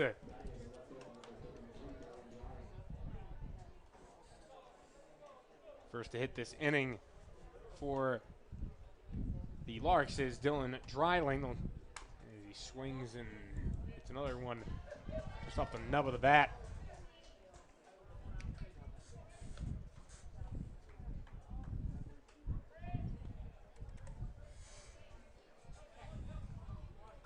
Count 0-2. Nedved kicks, deals, throws it over the head of Dreiling. 1-2. Backing him up off the plate. Ball and 2 strike pitch. That one high. 2-2.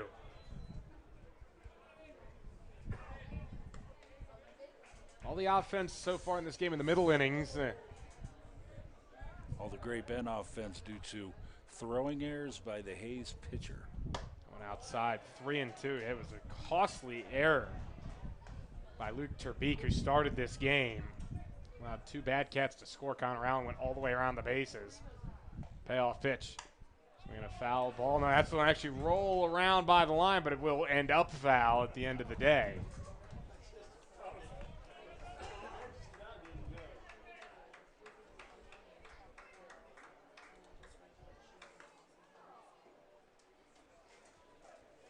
So the count stays full here. Dreiling digs back in. 3-2. Swing and a miss on the outside part of the plate, and Nedved has his first strikeout of the season.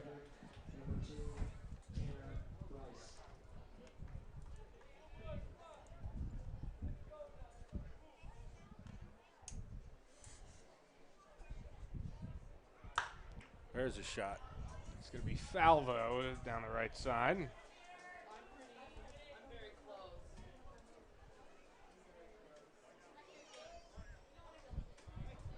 Tanner Rice at the plate here, designated hitter. Looking over there at the first base dugout. 0-1, come get him. Pitch from Nedved, and this one lined over Musto at third base, and that's a base hit. Up the line. So Rice is able to get the tying run to the plate with that base hit, and that's Palmer Hutchison. A little fiery. Top half of the last inning, top of the 6th, the end of that inning, frankly, upset with that man. Just had the ball hit over his head at Musto. Drop of the ball on the head of Austin Jaslove after he tagged him. 0-1, down low. He's been around a long time, 40 seasons as we mentioned. He's been inducted into 4 different Hall of Fames. Played at the University of Albuquerque as well as Fort Hays. 1-0. Line the other way, a base hit. Station to back station. knocks as the runners go station to station. And Nedved, a little bit of trouble here as the tying run is on. Tying run is on, but you still have a force set up. Brings up Ben Ferenzi.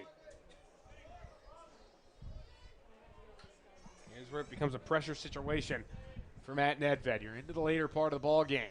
This pitch comes in, but he gets a swing and a miss from Ferenzi on the first pitch. Ferenzi's 1 for 2 in the game.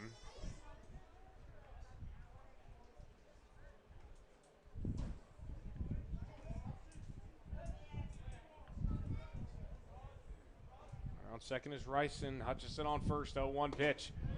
Ooh, going in. 1 ball, 1 strike. Hayes Larks team made 37 trips to the NBC World Series. They were there with the Bad Cats last year. Teams never met up though. 1-1. Strike on the outside corner, 1-2. Stay there all day long. Right on that outside edge. Nedved from the chin. Fires 1-2. Fouled off there. Yeah, Frenzy he's just staying alive. Yeah, absolutely.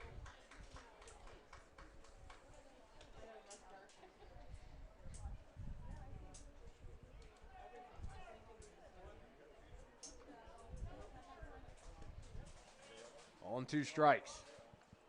Pitch from Nedved, swing and a miss. Got him. Frenzy's out on strikes, and there are 2 away. Nedved just needs 1 more to get out of the jam.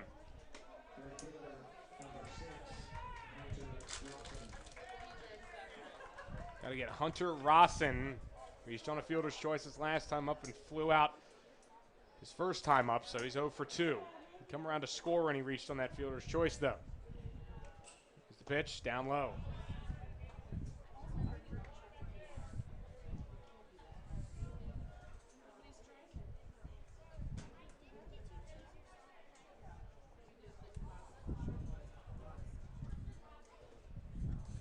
No count. Here's the pitch from Nedved up high. 2 balls, no strikes. Those strikes, get your defense out of the field and go hit.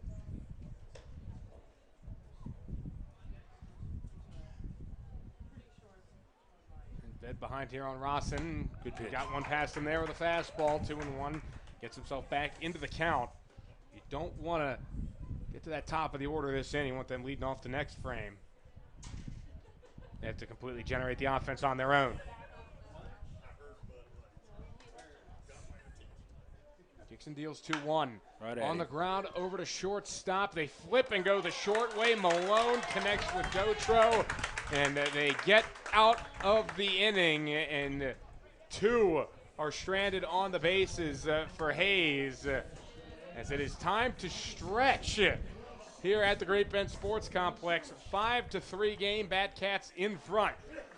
Back after the break on the Batcats Media Network.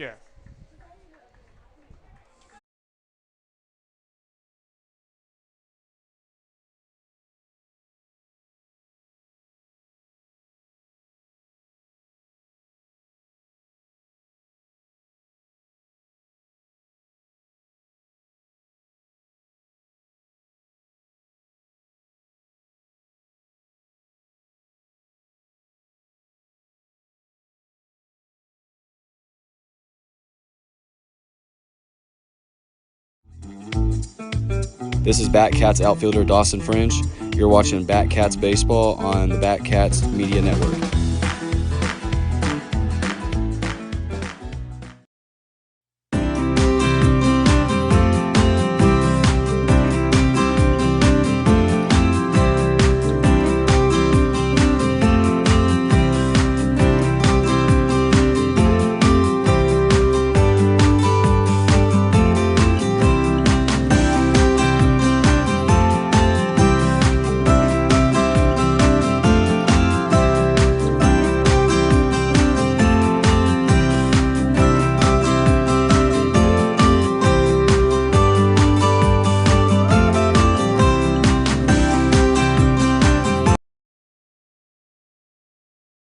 Back here on the Great Bend Batcats Media Network. Batcats up 5-3 against the Hayes Larks. The first pitch is outside, a ball, 1-0.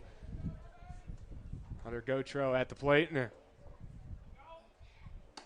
Takes another pitch outside, 2-0 to Gotro. Gotro 0 for 3, 2 strikeouts and a fly out on his line. The 2-0, but he's going to get a base hit there right up the middle for Gotro. That's how the Cats were looking to lead off the bottom of the 7th, still trying to get some insurance. Still a pretty tight game here, just 2 runs between the Cats and the Larks. With your 3 and 4 hitters coming up.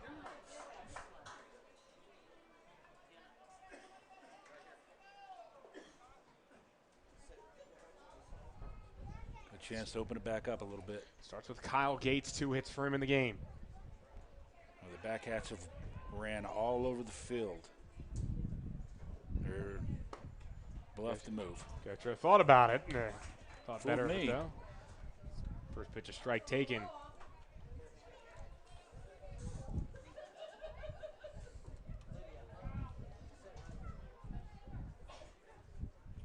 The set and the pitch. Gates had to reach for it and fouled it away. 0-2.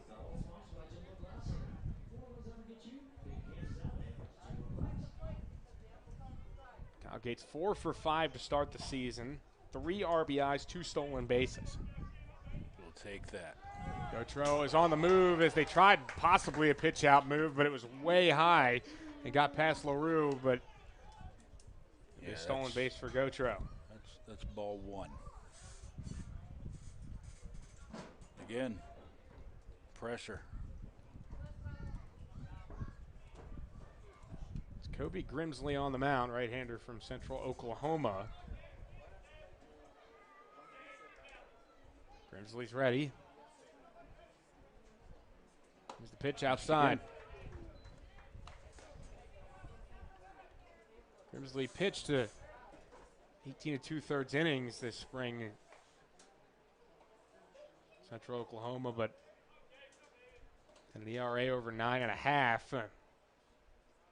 17 walks, 21 strikeouts, 26 hits given up. 2-2 pitch though. He gets Gates Big here. strikeout. Big strikeout to get the first out.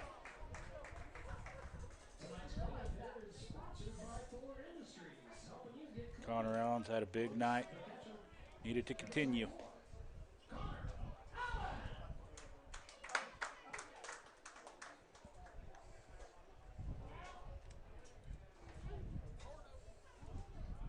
First pitch to Allen, down low. 1 ball, no strikes. Allen, as Foose mentioned, a couple of walks, and he reached on an error, but even though it was a ball hit right back to the pitcher, you can't do anything if you don't put the ball in play, and he just made something happen, made the pitcher make the play, and he was unable to do it.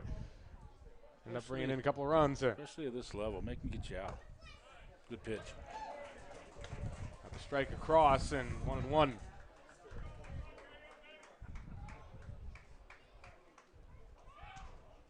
Big run out there at second base.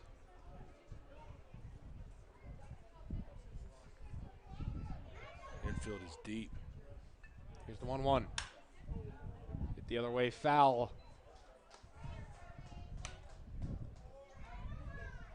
Count 1-2 to Connor Allen. Runner on second base is Hunter Gautreau. Good speed. That's lead it by 2 here as we're into the late innings. Bottom of the 7th. 1-2 pitch. Good hit. This one hit the other way, right center field. Terosian is going to chase it down. Gautreau going to tag. He will get to third. There are 2 away. Cats still need a hit, but now a wild pitch in play to score a run. Yeah, that's productive at bat. Sacrifice, move up the runner.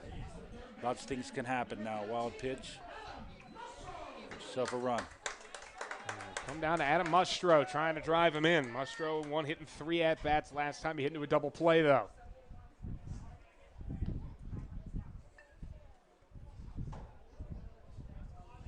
First pitch to him. Good eye there. He takes it outside. Ball, no strikes.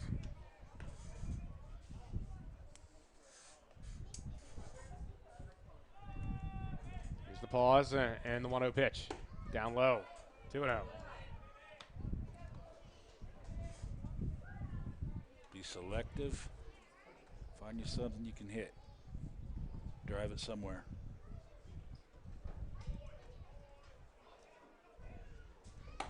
Pitch is outside. 3 balls, no strikes now as Musto way ahead here. Musto, 1 pitch, 1 spot situation. Musto's become enemy number 1.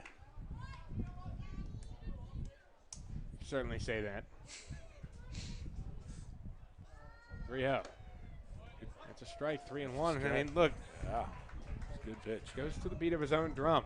He does. Like I said, when he decided to hang up that Australian flag in his side of the locker room and didn't really care what anybody thought about it. Yeah, he's not afraid.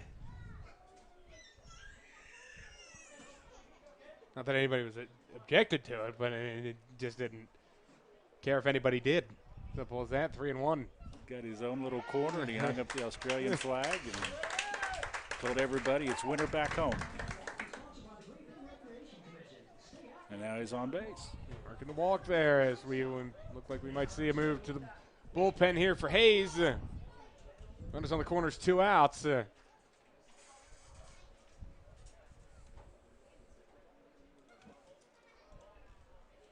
Keith Harper's out there. There's the call.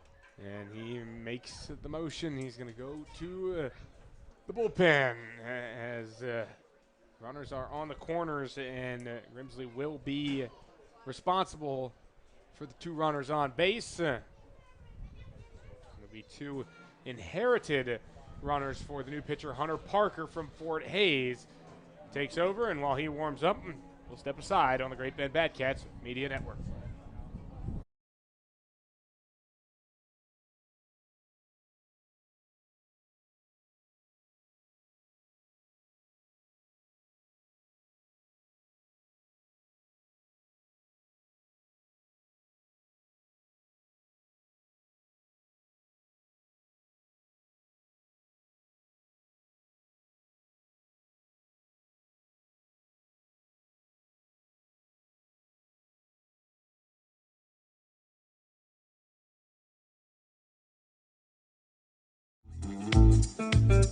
This is shortstop Trey Amaral, and you're watching the Batcats Media Network, home of the Batcats.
And we're back, bottom of the 7th, 2 on, 2 out. And it will be Hunter Parker on the mound for the Larks as the first pitch to Rathan Malone is inside. And actually, check that. We're going to get a pinch hitter for the Batcats. Stepping up to the plate is, this is Malone. You're confused there by PA announcer Jason Ward. Jason throwing his curveballs. I was about to say, I thought I recognized that hair anywhere. So it's still Malone.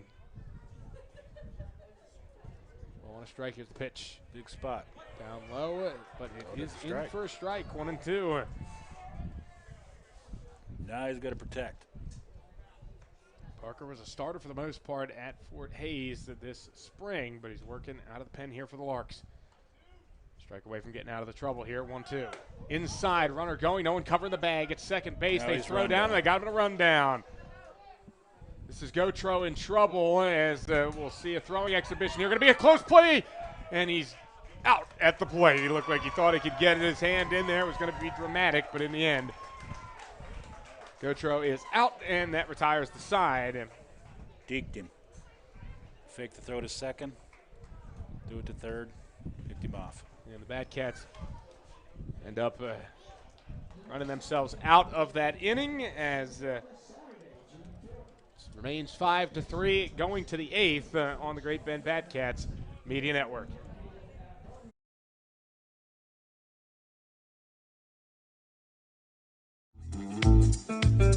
This is outfielder Riley Silva, and you're watching Batcats Baseball on the Batcats Media Network.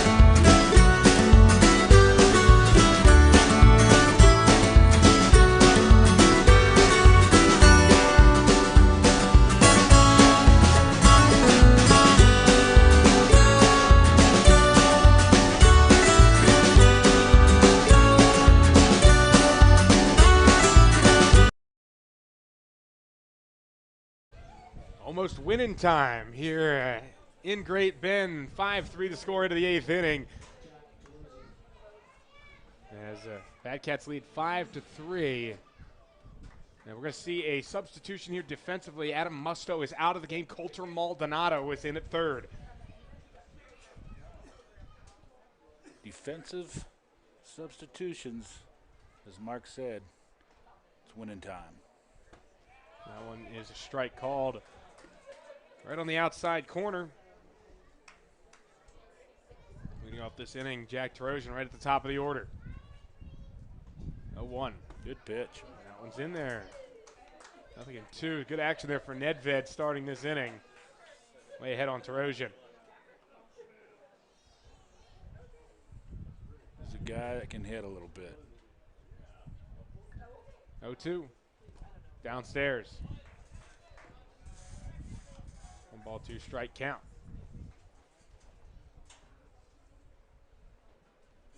Dodgers and Blue Dragons are sprinkled all over this conference, this league.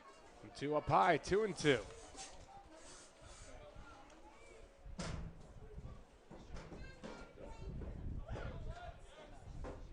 Count's not even up. Nedved got to attack again. Here's the 2-2 pitch, and Trojan reaches and fouls it away. Yeah, just fought that off. We could fight another day.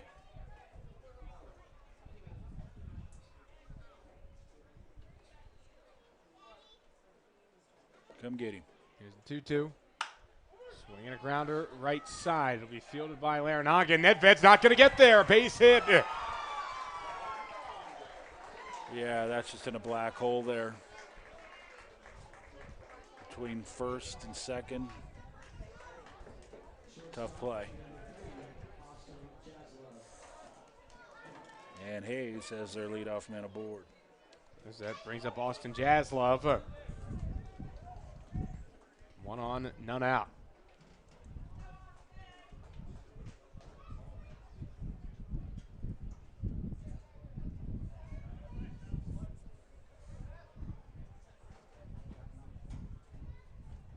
Nedved waits, delivers. Foul back.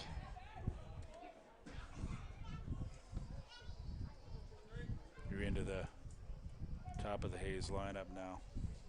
Got to be careful.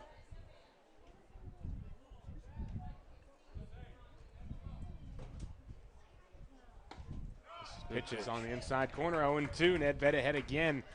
We've seen him kind of He gets ahead. bite at the corners, though, on these pitches and try to just attack these hitters right here. Get that punch out if he can.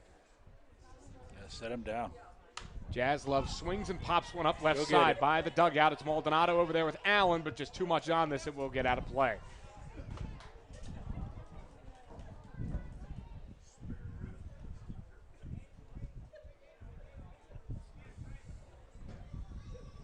Jaslove 1 for 3. Yeah, the big double was last time up that drove in a run.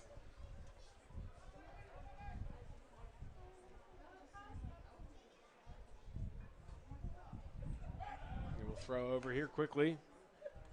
Trojan is back in.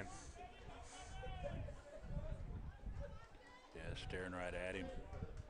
It's hard to get off there against a left-hander. 0-2. Jaslove gives it a ride left center field. Rogers going over there. He lays out. Hey, and he makes the great catch. A tremendous play. Larceny out in left center field by Alex Rogers as he robs Austin Jaslove. That is a big-time play. The ball was headed into the alley. At least 2. Now, instead of runners likely being on second and third, there's one out, and that runner stays on first base. And here's Tyler LaRue. First pitch, letter high, missed it.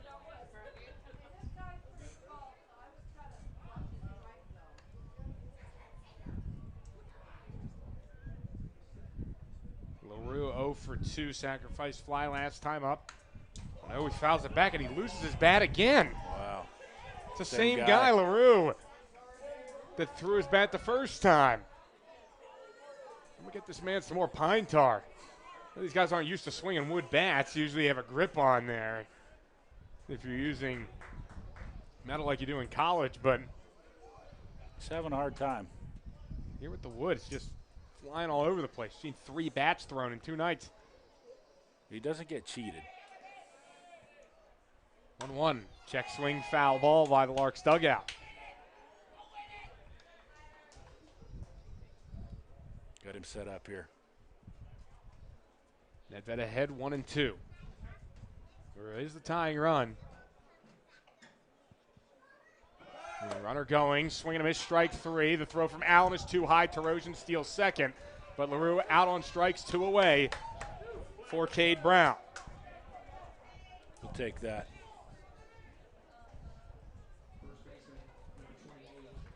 They've had 3 strikeouts in relief, and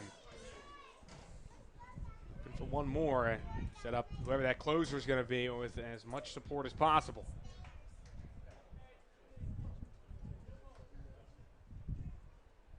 Here's a pitch. Brown fouls it off. Hasn't been a good night for Brown. 0 for 3, 2 strikeouts.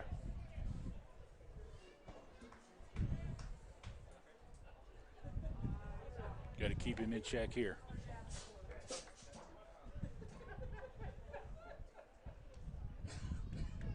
Nedved's 0-1. Out of the stretch is on the inside corner, strike 2. Mixing up locations. Yeah, that's a quality pitch.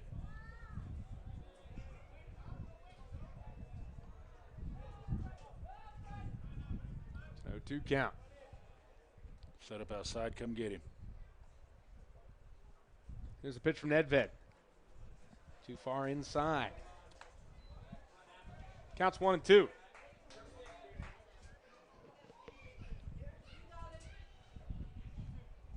Nedved came in the 6th inning in relief of Ian Lanik. Has been on the mound ever since. 1-2. Down low. 2 balls, 2 strikes. Let a couple of inherited runs score, but on his line, still clean.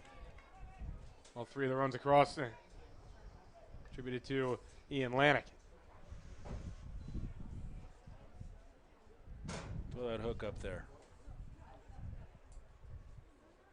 2-2. This one hit down the right side into foul ground. Larinaga on his horse, but that one gets into the parking lot.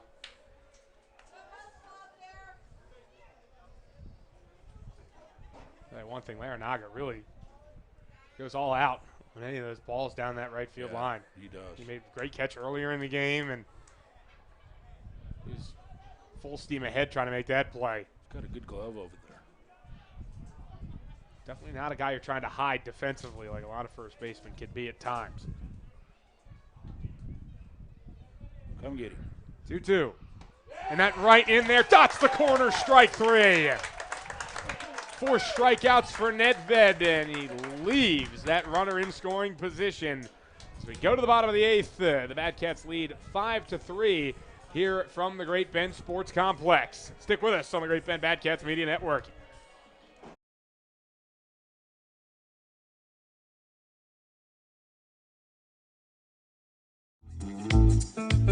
This is pitcher David Stewart. You're watching Batcats Media Network, home of the Great Bend Batcats.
Hunter Parker staying on the mound for the Hayes Larks. Only 5-3. Rathan Malone to lead off.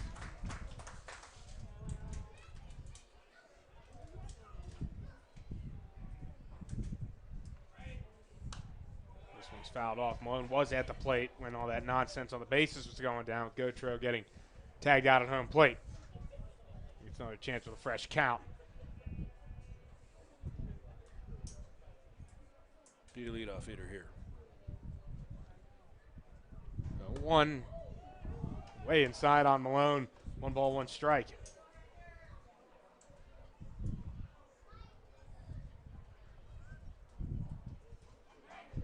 Here's the pitch.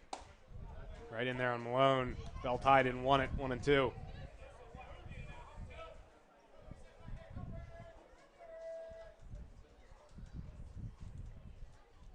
Parker ready, 1-2, and the pitch. And Malone fouls this one away. Malone 0 for 2 with a walk so far for him.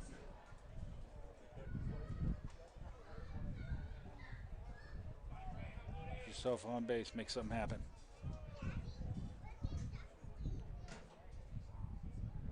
Here's the 1-2 pitch. That one not there. On the outside part of the plate, 2-2. That's close. You got to protect.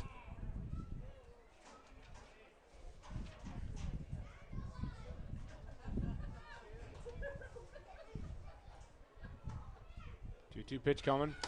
Got him swinging, blew a fastball past him high.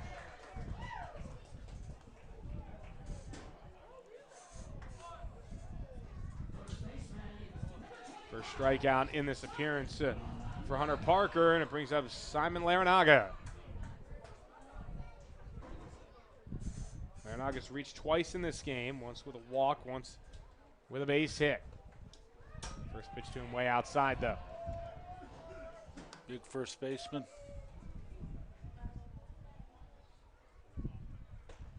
You should see him swing in batting practice. He makes really good contact with the baseball. I'll bet. Just jumps off his bat. 1-0 pitch. Inside, 2-0.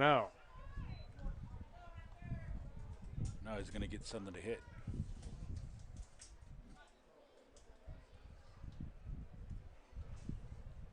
Anything in his wheelhouse here he can really do damage with. 2-0. And he's going to hit this one well out towards left center, and that drops second hit of the night for Larinaga.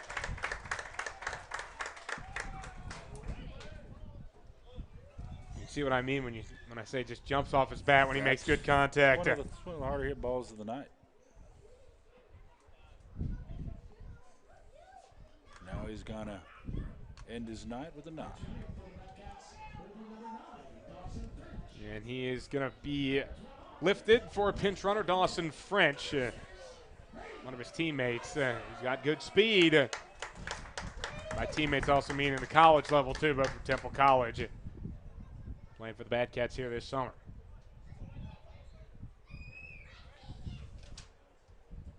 This is Brady Kreitzer looking for another big moment here.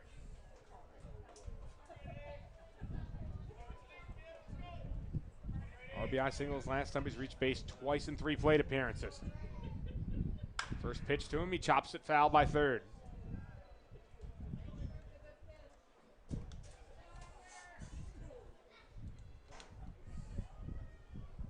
Count 0-1 to Kreitzer. Utility guy threw an inning plus yesterday. And that will keep him in the lineup, the ability to play more than one position. It's hard to bench guys like that. 0-1. Kreitzer watches one down low, 1-1. Primarily second baseman designated hitter at Fort Hays. Just the fact that if you need some innings, you can go to him. Throw over and back in there safely, Dawson French.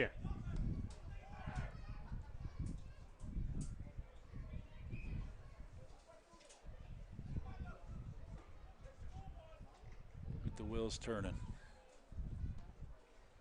Parker. This one hit foul. Roger Ward didn't flinch.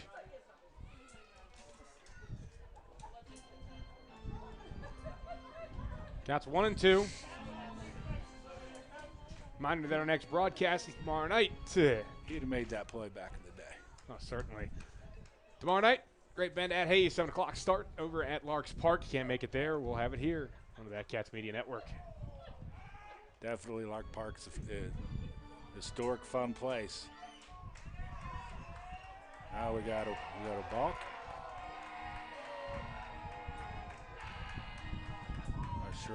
Not sure what that was about. Unless they did call a balk, it was just kind of pause there, see if the umpire makes a different count than what's on the board at 1 and 2. Just for the time being, we'll say that it's there. Here's the pitch, swing and a miss. Got him chasing upstairs. Second strikeout. Seen some odd things tonight, sir. There's been a couple things that are kind of unexpected, and we saw a couple of them. Saw a couple of balk calls. We saw pitcher throwing errors. Bats flying all over the place.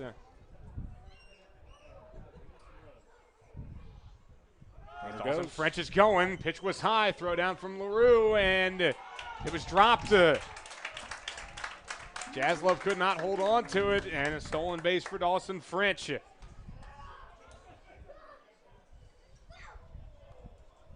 is Riley Silva at the plate. That first pitch missed, so it's 1-0.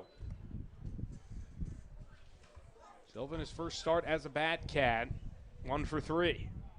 So has a stolen base. Swings and fouls this one away.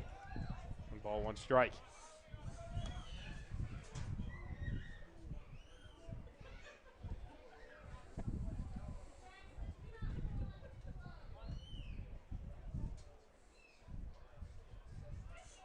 French over at second base, trying to give Matt Cats an insurance run. Needs a hit, though, from Silva. 1-1. Outside.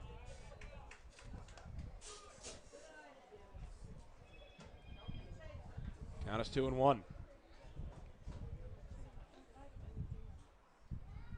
Get off there. Parker from the chin. Get off there. There he goes. Deals. Swing and a miss. 2-2. Good gas there from Parker. Yeah, he reared back for that. 2-2. Try to give the Larks the best chance possible coming back in this game. Got to get through this frame clean. 1 strike away from doing it. The 2-2. Swinging a foul ball. Silva staying alive here in this at-bat. Trying to get something he can work with. It'll eventually come. You keep fighting him off, a mistake will come.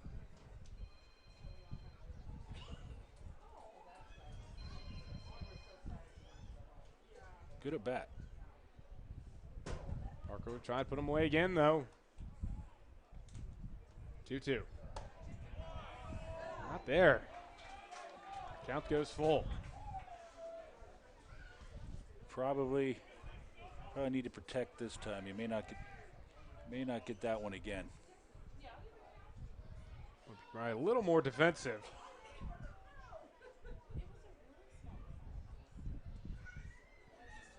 It'll be a 3-2. Runner's going to go. Here's the pitch. This one hitting the foul ground down the left field line. 3-2. 3-2. Runner's going to move. Anything on the grass can score him.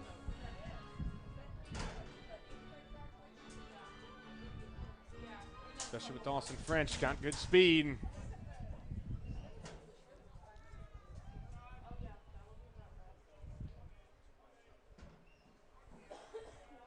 Wait for another payoff pitch. Here it comes. Outside ball 4, and Silva walks.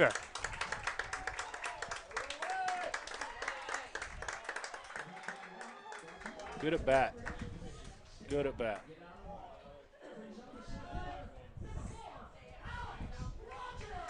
Walks allowed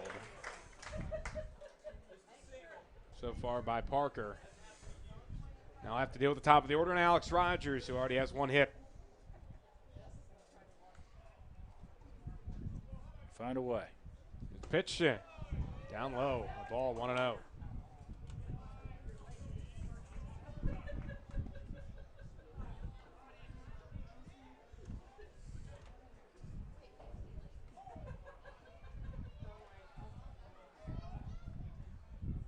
pitch, down low. 2-0.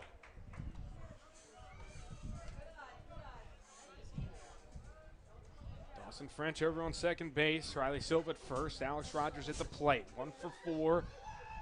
Chance for a big, big hit here. And the solo hit for the day in the 5th inning. Watch one a strike there. Cross 2-1.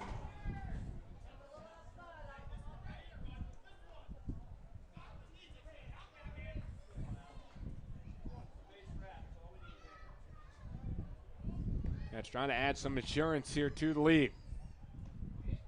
Get off there. Pitch. One away. 3 balls and a strike. They're not giving him much to hit. Oh, he can do some damage. And he's already shown his ability to swing it tonight. Both runners off, and that pitch was high. Ball 4. The bases will be loaded for Hunter Gautreaux.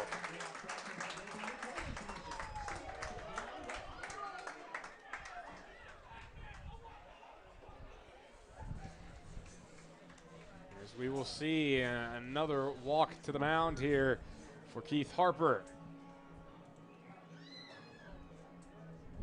Will they make a move to try and get the last out of the 8th, or will it just be a strategy talk? They have used some arms tonight. If they send out the pen for him on the game tomorrow against the Bad Cats.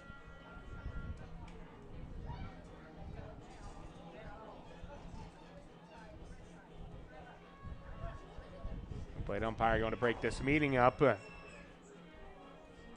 Gautreaux set to hit.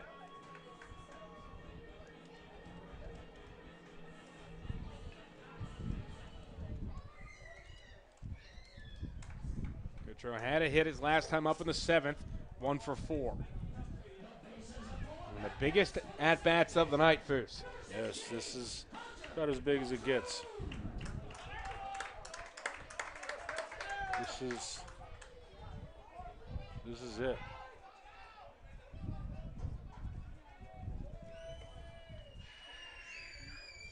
Any kind of hit scoring, too. Here's the first pitch. Again, outside a ball, 1-0.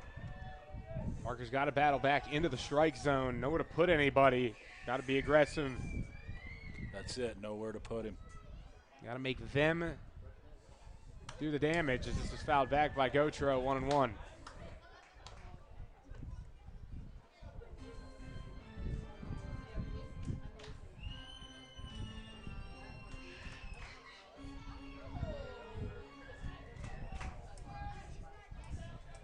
Give the Bad Cats some much-needed insurance for whoever will try and come in and close this game out. 1-1 pitch. Good pitch. Spot. Yeah, that's...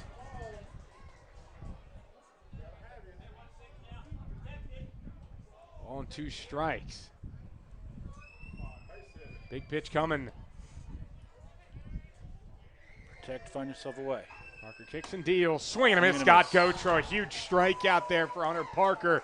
And that strands 3 Bad Cats on base and keeps this a 5-3 game as we go to the final frame of this one here from the Great Bend Sports Complex. Don't go anywhere.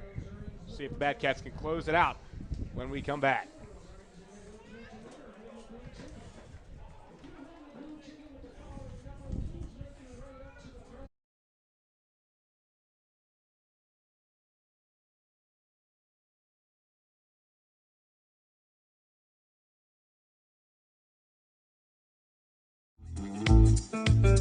This is outfielder Colby Christian for the Bat Cats. You're watching Bat Cats Baseball on the Bat Cats Media Network.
Dreiling will lead off here in the top of the 9th inning. Roger Ward turning to George Austin, Northeast Texas Community College, making his Batcat debut to try and nail down the save here against the Larks. It is a big spot. First pitch, a strike to Dreiling, 0-1.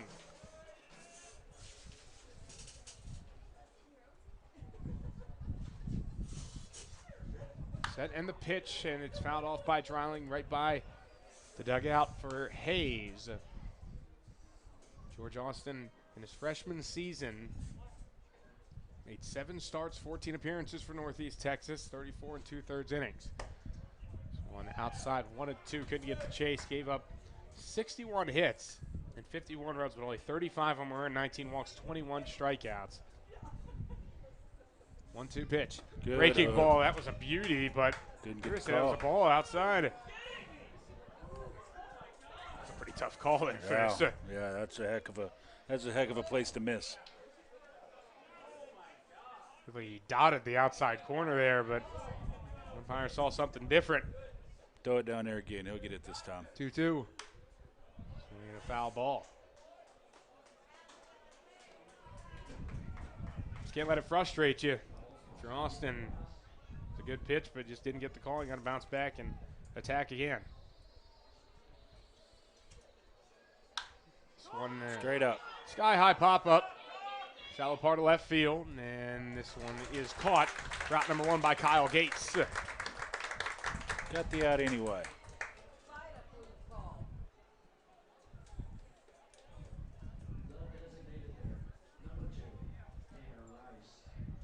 So Cats 2 outs away as Tanner Rice comes to the plate, the designated hitter. As this one hit sharply on the ground, and it gets past Rathan Malone and into center field for a base hit. Got a glove on it, but that was hard hit ball. Does end up bringing the tying run to the plate. It is Palmer Hutchison.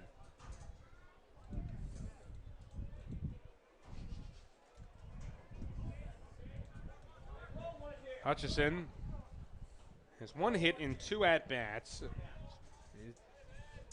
To first base his last 2 times up. Walking a single his last 2 times. This one is outside. 1 ball, no strikes.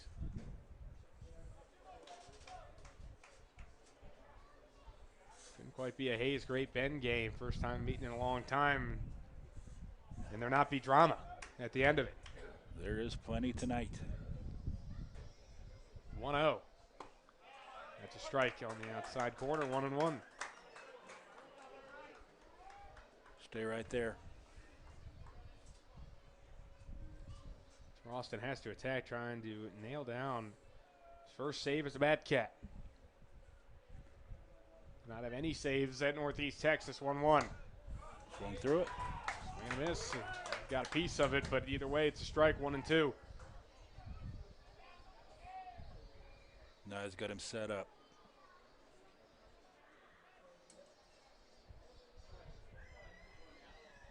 Austin has a glance over at first base. Comes set. 1-2.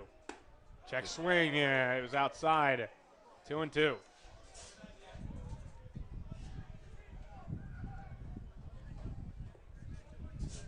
Cats trying to make it 2-0 to start the season here against the Larks.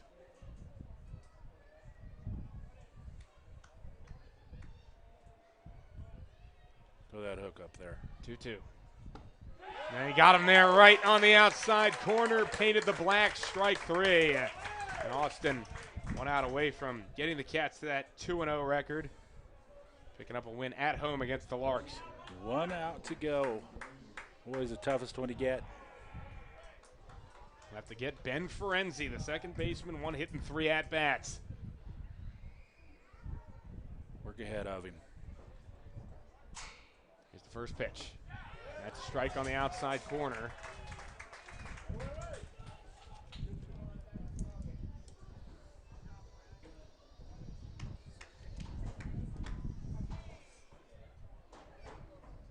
Austin set a 1 pitch.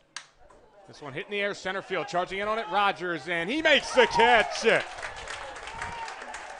And that is the ball game. The Great Bend Batcats have defeated the Hayes Larks here at the Great Bend Sports Complex in Game 2 of the season. The first time these two teams have met in quite a few years, at least in that summer collegiate ball time.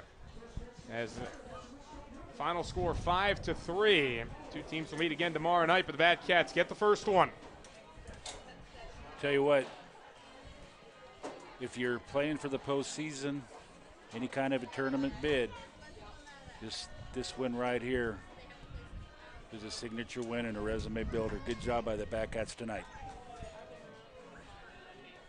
Win will go to Ian Lanick. He was dominant for 5 innings there, Foose, but things got away from him just a little bit in that 6th inning. He ended up going 5 1/3. Gave up 3 runs, but bullpen picked it up for him. A tremendous start. Ran into some trouble in the middle innings, trusted his stuff, got through it. Bullpen picked him up, defense picked him up. Big time win tonight for the Batcats. Ian Lanick, job well done. And the loss on the other side will go to the starter, Luke Terbeek. He'll drop to 0-1 on the season. Again, these two teams meet again tomorrow night. We'll have plenty more here on the Batcats post-game show, so stick with us. Back in a moment after this break.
And we're back here on the Great Bend Batcats Media Network, now post-game with our player of the game, Ian Lanik, who got the win today, 5 1/3 innings pitched. And, I mean, Ian, to start this game, you're 15 up, 15 down. I mean, what was working for you out there? Everything. You know, they were aggressive with the fastball early, so I just decided to keep throwing it. They weren't hitting it hard, so I didn't see a reason to change it. And our guys obviously fielded the baseball well and kept me in the game for a good amount of time. You know, for summer ball, you're kind of used to having some unfamiliar surroundings out there, but you had your normal catcher out there, Connor Allen. How big is that to have a guy that you've worked with before and kind of have a relationship with in summer ball, to be able to have him out there for a game? No, I'd say that's the second biggest contributing factor to the success tonight, was just having him behind the plate and being able to be comfortable and having him know what pitch I want in certain situations, and it played out to our advantage. So that's off. So you go over to Hayes tomorrow after 2 wins here at the Great Bend Sports Complex. What's the key to getting the better of this Hayes team again tomorrow after they've seen you today? I'd say just keep the pressure on. No lead's big enough, and I think if we come out and do the same thing we did today, we'll be just fine. Well, thank you, GM, for joining us. Ian, today's player of the game. We'll be back with some more on the Great Bend Batcats post-game show after the break.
And we're back here on the Great Bend Batcats Media Network. Rounding it out, Foose is back as the Batcats pick up the victory in this one.